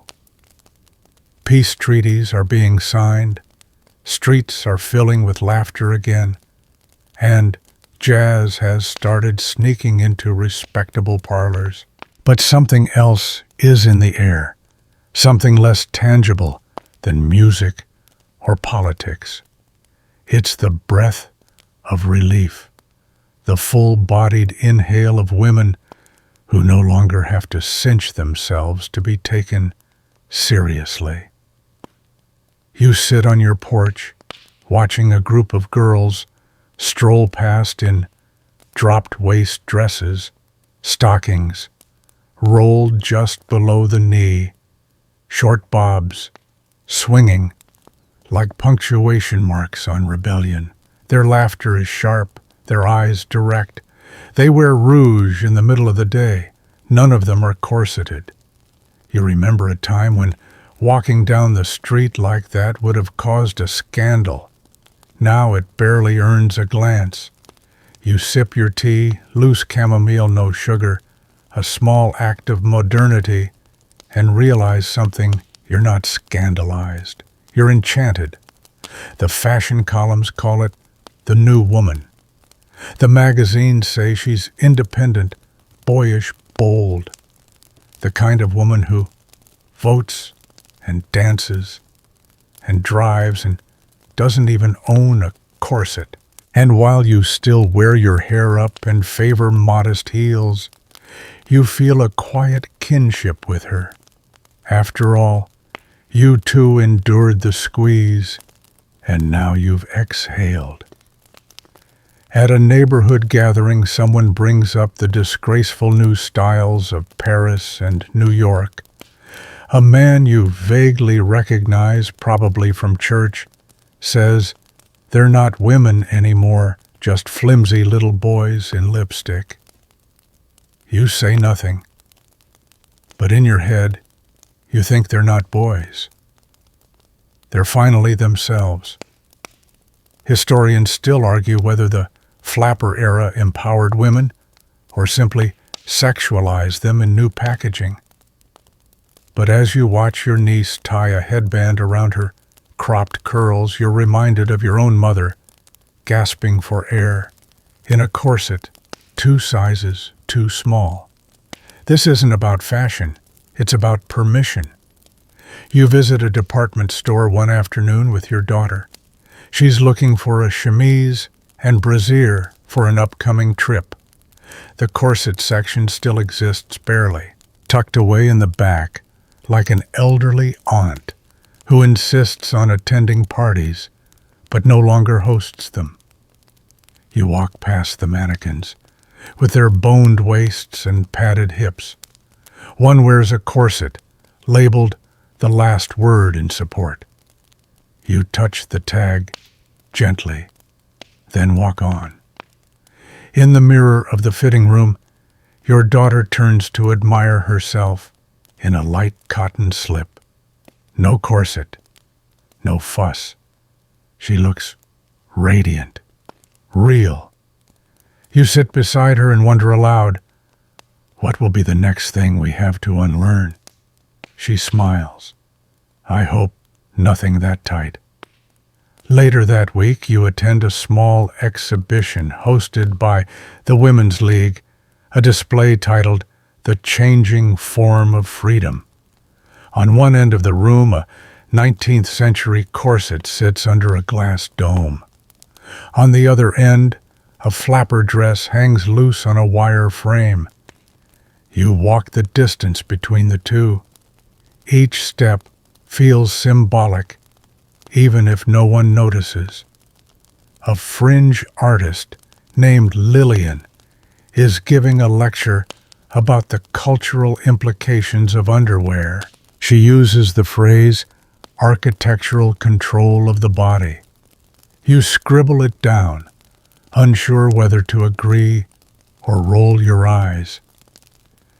Then she says, for 400 years, women were taught to believe they were only beautiful when restrained.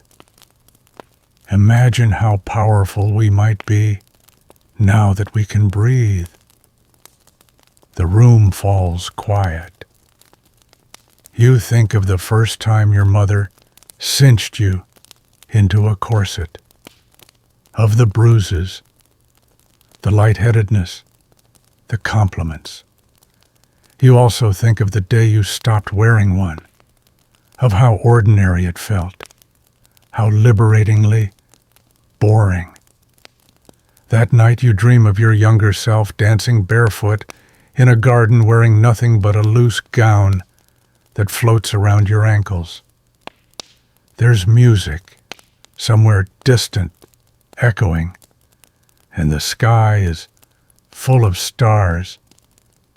You're not trying to be thin, You're just trying to move.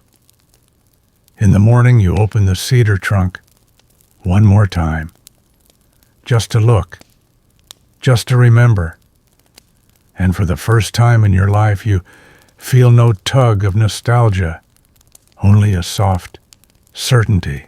This chapter is closed. You step into the 1920s with cautious optimism. Gone are the wars, at least for now.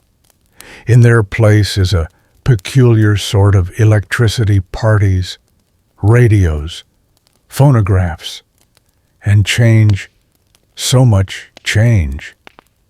It's not just the hemlines creeping upward, or the Charleston sweeping across dance floors. It's the sudden realization that for the first time in centuries, women are dressing for themselves, and not just the young ones.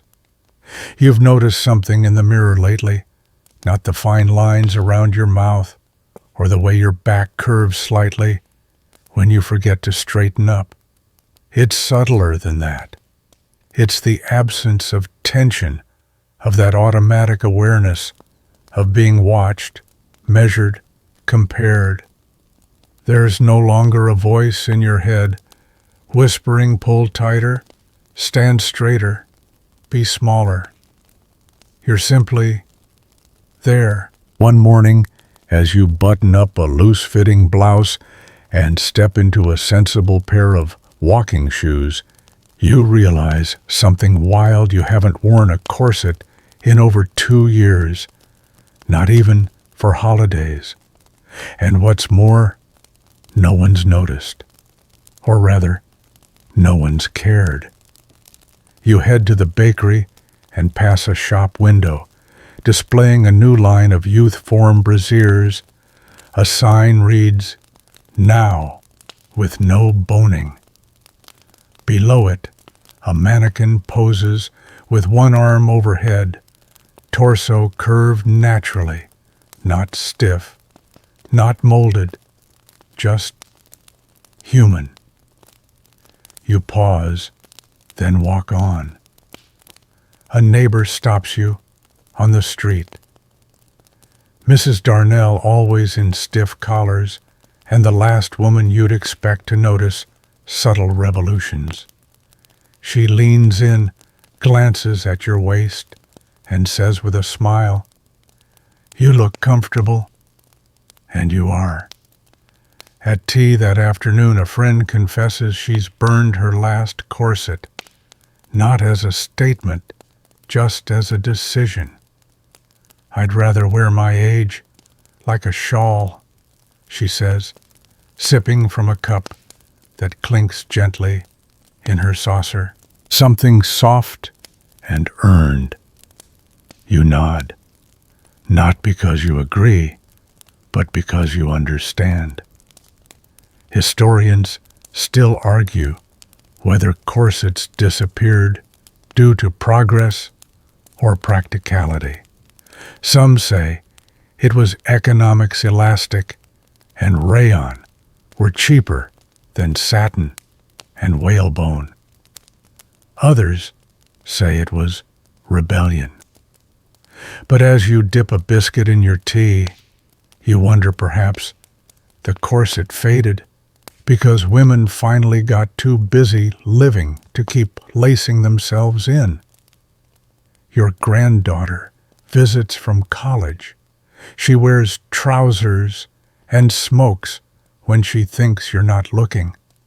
But she also studies biology and argues philosophy and plans to travel abroad alone. She looks at you, really looks, and says, "It's strange to think women used to wear those things every day." You smile. It wasn't strange at the time. She frowns, trying to picture it. Didn't it hurt? You pause. Not because you don't remember the answer, but because you remember all of it. The thrill of transformation, the fainting spells, the compliments, the restrictions. It did, you say. But sometimes the pain felt like proof we were doing it right. She makes a face. That's awful. You shrug. It's what we knew. She doesn't respond. But that night, you hear her typing furiously, purposefully, on her portable typewriter. Later, you see the title of her essay, Inheritance of the Body, A Woman's History in Fabric. You don't say anything, but you keep the page she gives you. You visit a museum on your birthday. There's a new exhibit on fashion and the female form. At the center stands a mannequin in a full Victorian corset. On either side, a medieval kirtle, a flapper dress, a mod mini dress, and a modern suit. A little girl in a yellow cardigan tugs her mother's hand and points at the corset. What's that for? Her mother hesitates, then says, to make women look a certain way. The girl frowns. Did they like it? The mother's answer is soft, unsure. Some did, some didn't. But for a long time they didn't have much choice. You move on slowly. Back home you take out your sewing kit, the same one you've used since girlhood. Inside are needles, buttons, bits of lace. At the bottom, a strip of ribbon, faded blue, once threaded through your favorite corset. You hold it, smooth it, and then, finally, cut it in half. Not out of anger, out of completion. You repurpose the ribbon into bookmarks. One goes into a novel by Virginia Woolf, the other into a cookbook, something practical, something beautiful, like you. The corset, once your daily prison and prized possession, is now a footnote, a whisper. And you, for the first time in decades, are the headline. Time slides forward like a ribbon, unspooling quiet, soft and inevitable. It's the mid-1930s now, and while the corset hasn't disappeared completely, it has been transformed. No longer the rigid, sculpted armor of the Victorian age, it has softened into something sleeker, more invisible. The word foundation garment starts appearing in catalogs as if designers are too polite or too clever to use the word corset anymore. You try on one of these new contraptions one day, a long-line girdle made of rubber and elastic, promising lift tuck and smoothness, without a single bone. It rolls up your thighs like a sausage casing and makes a squelching sound when you sit. You hate it. You also admire it, because underneath the discomfort is the ghost of a promise. Maybe eventually women won't have to wear anything just to feel correct. Your daughter buys one and declares it a miracle. She has 3 children and a part-time job, and still wants to look neat. She tells you the girdle helps her keep everything where it's meant to be. You want to tell her that everything is already where it's meant to be, but instead you nod, because you understand the habit of shaping oneself for others. It's a muscle that takes a lifetime to unclench. One morning, while folding laundry, you overhear a radio ad. A chipper voice sings, "Smooth your curves and seize the day with magic. Flex, you're on your way." You snort into your coffee. The jingle is catchy, though, and annoying, like a corset in musical form. Historians still argue whether these modern undergarments were liberation or just innovation in disguise. The marketing says comfort. The stitching says compression. But the women are changing. Your neighbor hosts a bridge club where every lady wears slacks, actual slacks. No corsets, no petticoats, just high-waisted, wide-legged trousers and blouses tucked in without apology. You try it once in private. The slacks are roomy and strange and vaguely scandalous. You look in the mirror, expecting to see someone foreign. But there you are, upright, grinning free. Later, you wear them to the market. The world doesn't end. In fact, someone compliments your scarf. You notice something else too. Posture. Years of wearing corsets have made your back automatically straight. When you sit, you do so gracefully. When you rise, it's with precision. The training never really leaves. But now it belongs to you, not the garment. And that's the difference. You attend a local talk at the Women's Guild titled Elegance Without Pain.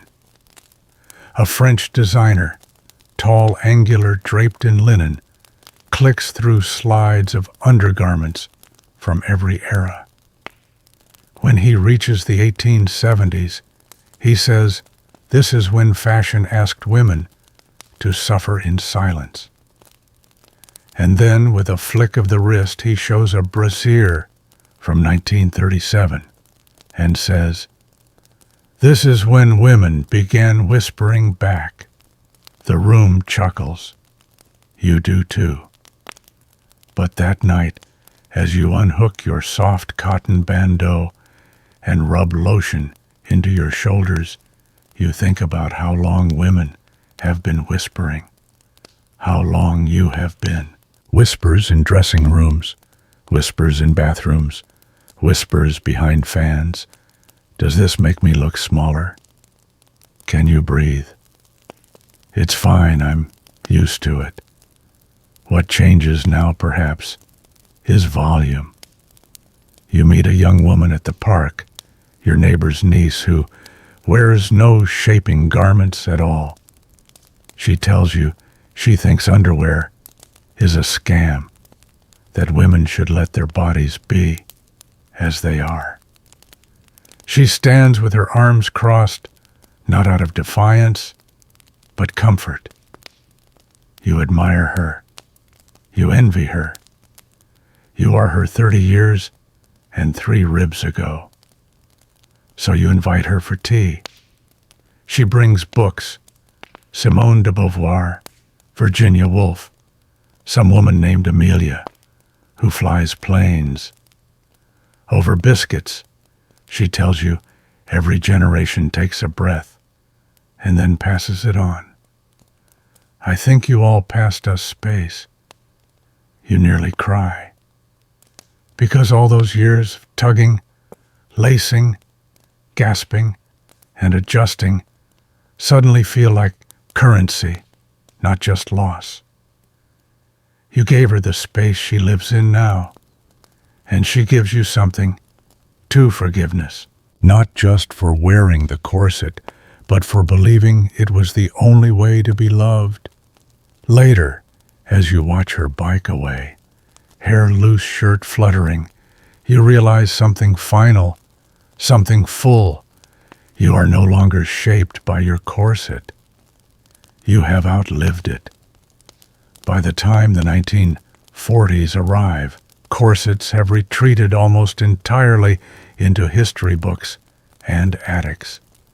And you have outpaced them. You're in your 60s now. Your mornings begin with light stretching and sensible shoes. Your wardrobe contains no boning, no stays, no laces, only soft cotton rayon and a few tailored jackets you like to wear when you're feeling sharp.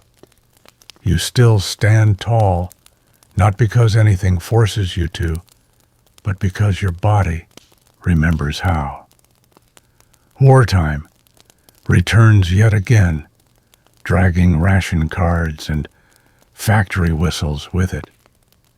Young women flood into jobs once reserved for men, and clothing adapts shorter skirts, broader shoulders, minimal frill. Function becomes fashion. And under it all, simple underthings. You overhear your granddaughter joke, "Granny used to wear a steel cage." Can you imagine? You could correct her. It wasn't steel, at least not always. Whalebone mostly. A little canvas. A lot of will. But instead you just smile. You no longer need to explain yourself. On Sundays you walk through the park, passing mothers pushing strollers, teenage girls roller skating in culottes, and soldiers kissing sweethearts who wear trousers and lipstick with equal flair. No corsets in sight, not even in the department store windows. Historians still argue whether this was progress or simply a different form of constraint. After all, the 1940s bring their own version of the ideal shape, hourglass figures aided not by corsets, but by clever tailoring bullet bras and subtle padding. The pressure remains, just redistributed. But you know better now. You've worn the cage, you've discarded the cage, and you've learned to spot it in all its clever disguises. You attend a wedding, your neighbor's youngest, and for the first time in decades, you dance freely. No tugging, no pinching. Your dress sways without restriction, and your breath moves easily in and out of your chest, like it's meant to. Halfway through the reception, someone compliments your posture. Again, you smile. Old habit. You still keep the trunk. It lives in the attic now, beneath old linens and photographs. You haven't opened it in years, but you know exactly what's inside. Not just corsets, but memories.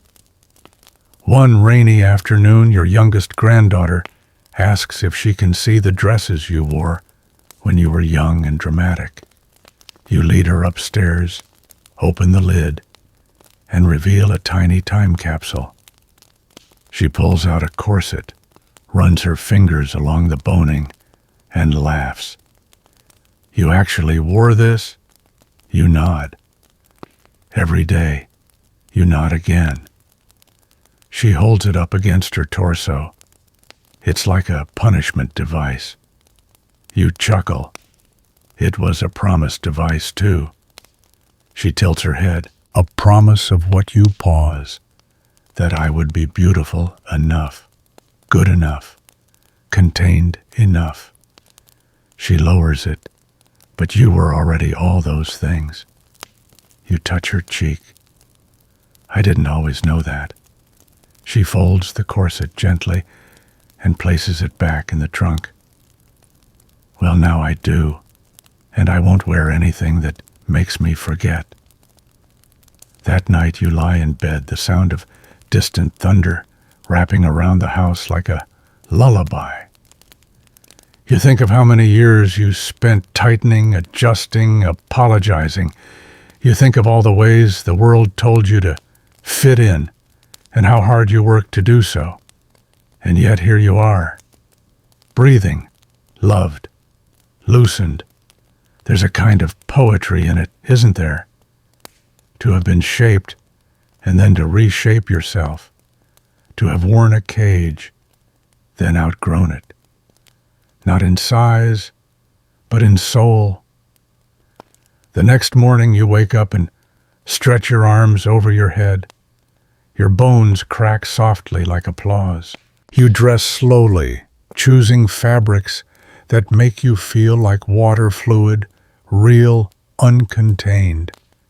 And before heading downstairs, you glance at your reflection, still upright, still radiant, still entirely your own. The 1950s arrive in a swirl of optimism and upholstery. Everything is lacquered, polished, and pressed, hair kitchen counters, and yes, women's silhouettes. You step into this new decade as if walking onto a stage set, pastel walls, chrome appliances, and radio jingles chirping about the American dream. But beneath the surface, shine, the script feels familiar. You watch the fashion pages unfold with eerie déjà vu. There it is again, the nipped waist, the full hips, the lifted bust line. Christian Dior's new look is everywhere, celebrated for its femininity, praised for bringing back beauty. But you've lived long enough to know what that beauty costs. So you watch carefully. Young women parade through the streets with skirts that swish like bell-shaped flowers. Underneath they wear girdles, elasticized, rubberized, more forgiving than corsets perhaps, but still pulling, still shaping. You try one on in a department store, mostly out of curiosity. The salesgirl gushes, "Isn't it liberating not to need laces anymore?" You smile politely, but inside you feel the same constriction creeping in. It's not liberating. It's just new. Historians still argue whether the post-war return to hyper-femininity was a backlash to the freedom women had tasted during the war, when they wore coveralls and worked machines. Some say this was comfort, a visual return to normal. Others whisper that it was control, rewrapped in a bow. You see it all too clearly. Your daughter now, a young mother herself, begins her mornings smoothing nylons, clipping garters, fastening girdles, and applying a perfect red lip before cooking breakfast. She tells you she wants to look put together. She says it like a prayer. You watch her adjusting the hem of her dress in the mirror and remember doing the same decades earlier with a tighter bodice and less oxygen. Sometimes you want to grab her hands and say, "Stop. You are already enough." But you also know she has to walk her own journey through seams and self-worth. Still, you leave small breadcrumbs. One afternoon, you offer to babysit while she shops for a new dress. After she leaves, you find your granddaughter playing in the garden, mud streaked on her overalls, curls sticking out in every direction, wild and free. You don't correct her. You let her roll in the grass. You join her. That night, while giving her a bath, she asks Grandma, "Why do people wear tight clothes?" You pause. To look nice. She frowns. "I like soft clothes." You smile. "Me too." Meanwhile, TV commercials chirp at you with perfect posture. For the girl with grace in every place. Flexi form shapes your day. You snort tea out your nose the first time you hear it. But the jingle lingers because it's not just clothes. It's culture. It's the neighbor across the street who wears lipstick to check the mail. It's the magazine articles advising women how to slim down just in time for his return from work. It's the way the word comfortable is often used as a coded insult. She's nice, but she dresses so comfortably, meaning she let go, meaning she gave up. You begin to resist, not loudly, not rebelliously, but in quiet ways. You start wearing looser dresses, ones that float, that breathe. You let your hair go a little silver at the temples. You trade pointed bras for soft cups, and you feel something shift.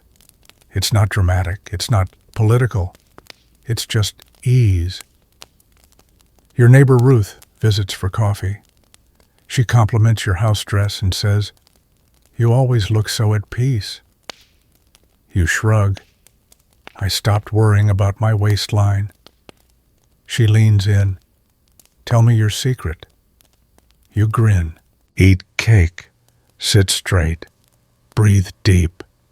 Ruth laughs so hard, she nearly drops her teacup. Later that week, your daughter confesses she hates wearing her girdle to church. "But if I don't wear it, I feel exposed," she says. You reach across the table and gently press your hand over hers. That's how they keep us in them. She doesn't answer, but you notice she skips the girdle the following Sunday. You don't say a word, but your heart does a little pirouette in your chest. At the beauty salon, the radio plays non-stop fashion tips. A cinched waist makes a woman feel more secure. You roll your eyes and whisper, "No," it makes her feel dizzy. No one hears, except the young hairdresser. She winks. One day your granddaughter finds an old corset in a trunk. She holds it up like an artifact. "You actually wore this." You nod. "Was it like torture?" You take the garment gently. "It was normal." "Would you ever wear one again?" You shake your head. "I've learned to breathe." She stares at it thoughtfully. It's kind of pretty, but also it looks like it's trying to hide something. You kiss her forehead. Smart girl. That evening, you take the corset and lay it flat in a shadow box. You place a note beneath it. "To the women who came before me and the ones who came after, may you always choose comfort over cages." You hang it by your reading chair. When guests visit, some laugh. Others ask questions. A few grow quiet. Each reaction feels like a step forward. Sometimes after dinner, you sit by the window, tea in hand, and watch the silhouettes moving past your house. Some tightly wound, others flowing free. You don't judge. You remember. You remember being 16 and tightening laces until your breath came in teaspoons. You remember being 30 and whispering through gritted teeth, "It's fine, I'm used to it." You remember being 40 and thinking, "Maybe this is just how it is." And now, here in the soft hush of evening, you remember that none of it was ever about beauty. It was about control. And now you've chosen to release it, one exhale at a time. Your corset didn't just shape your body, it shaped your story. But now you are the author. And in this chapter, you choose softness. The 1960s don't arrive quietly. They burst in like someone threw open the window and let in all the air the past century tried to lace out of you. You're older now, your hands more wrinkled, your steps more measured, but your mind, oh, it's more alive than ever. You see the city shift, and you feel something stirring beneath the sidewalks. Young people are protesting, marching, singing, questioning. And women, so many women, are burning things. Bras, yes, but also scripts. They're refusing more than fabric. They're refusing shame. You sit on the park bench and watch a young woman in jeans and a t-shirt toss her long hair over one shoulder and laugh with her whole face. No girdle, no underwire, no corset-shaped shadow trailing behind her. She walks like she owns the very ground. You feel no jealousy, just awe. Back home you read about second-wave feminism. Simone de Beauvoir, Betty Friedan. You never read their books in your 20s. No one handed them to you. But now you read them like love letters that somehow arrived 60 years late, and in them you see yourself, hidden between the lines. You also see a great argument unfolding. Historians still debate whether women truly abandoned all beauty rituals in the 60s or simply reshaped them to suit new expectations. The miniskirt, the twiggy thin silhouette, some say these were new cages cleverly disguised. Others insist it was liberation in motion. You don't need a firm answer. You've lived enough to know truth rarely comes laced tight. But one thing is clear. Girls aren't being told, tighten this to be loved. Not anymore. Your granddaughter, 16, now borrows your old denim jacket and pins a button to the lapel. My body, my rules. She says it with a smile, but you see the steel in her spine. Not the boned kind, the real kind. You remember your first corset. She'll never wear one. And that is a victory.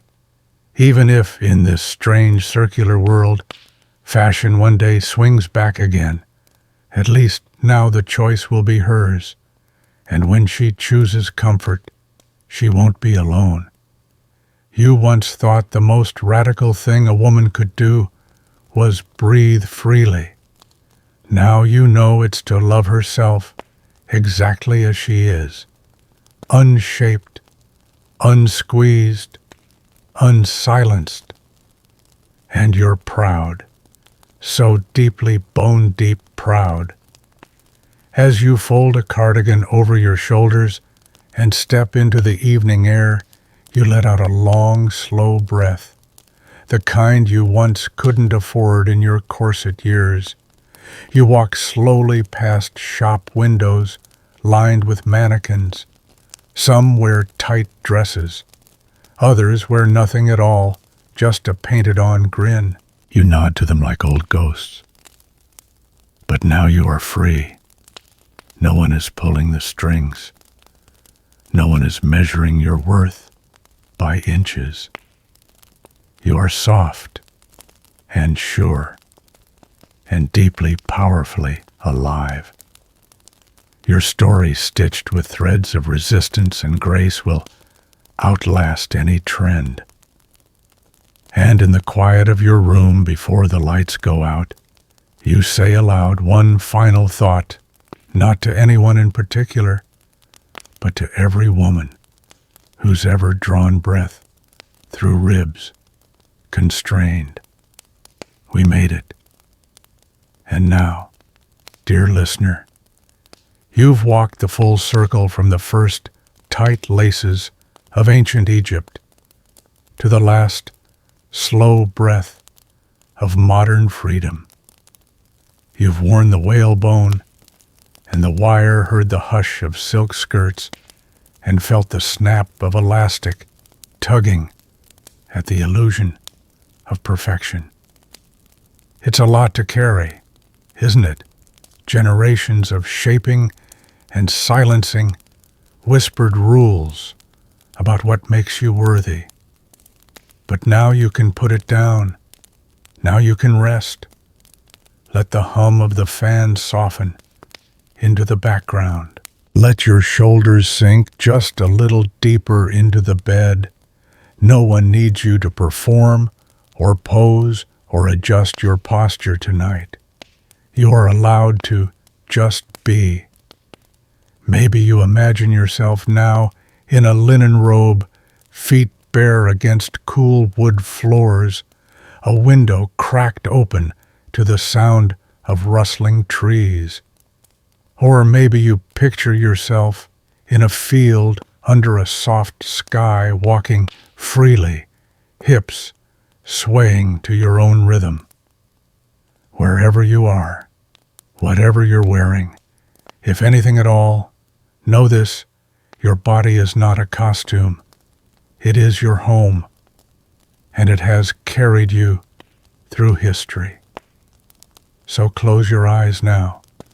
Breathe in, slowly, deeply, and as you exhale, let go of every pin clasp and expectation that ever told you how to be. Tonight you are unbound. Tonight you are free. Good night. The 1960s don't arrive quietly. They burst in like someone threw open the window and let in all the air the past century tried to lace out of you.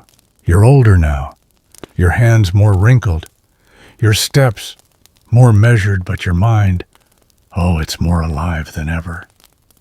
You see the city shift, and you feel something stirring beneath the sidewalks.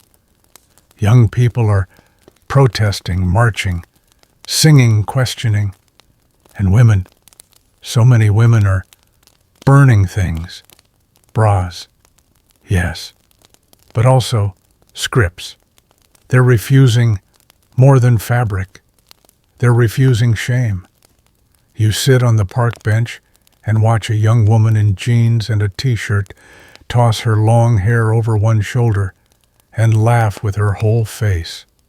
No girdle, no underwire, no corset-shaped shadow trailing behind her.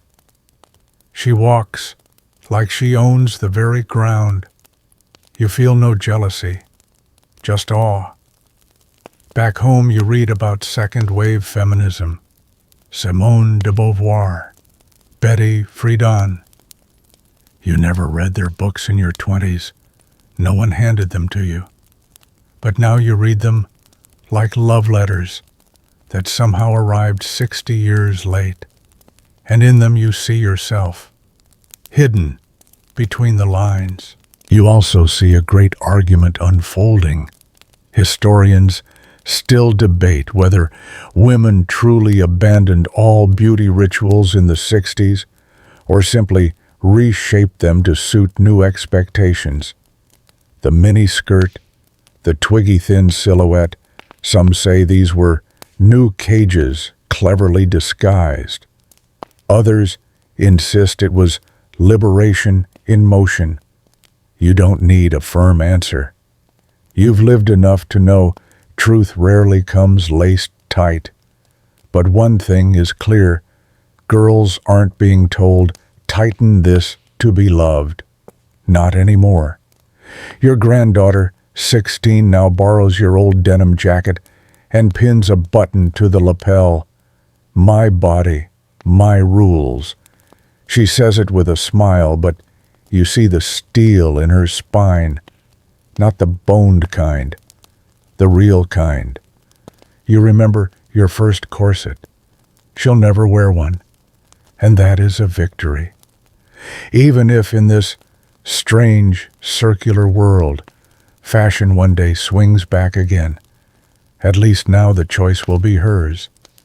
And when she chooses comfort, she won't be alone. You once thought the most radical thing a woman could do was breathe freely. Now you know it's to love herself exactly as she is. Unshaped, unsqueezed, unsilenced. And you're proud, so deeply, bone-deep proud. As you fold a cardigan over your shoulders and step into the evening air, you let out a long, slow breath, the kind you once couldn't afford in your corset years. You walk slowly past shop windows lined with mannequins. Some wear tight dresses. Others wear nothing at all, just a painted-on grin. You nod to them like old ghosts. But now you are free. No one is pulling the strings. No one is measuring your worth by inches. You are soft and sure and deeply, powerfully alive. Your story, stitched with threads of resistance and grace, will outlast any trend.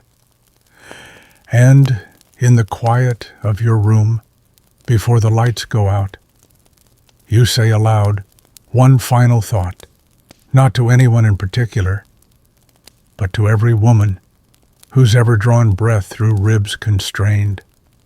We made it.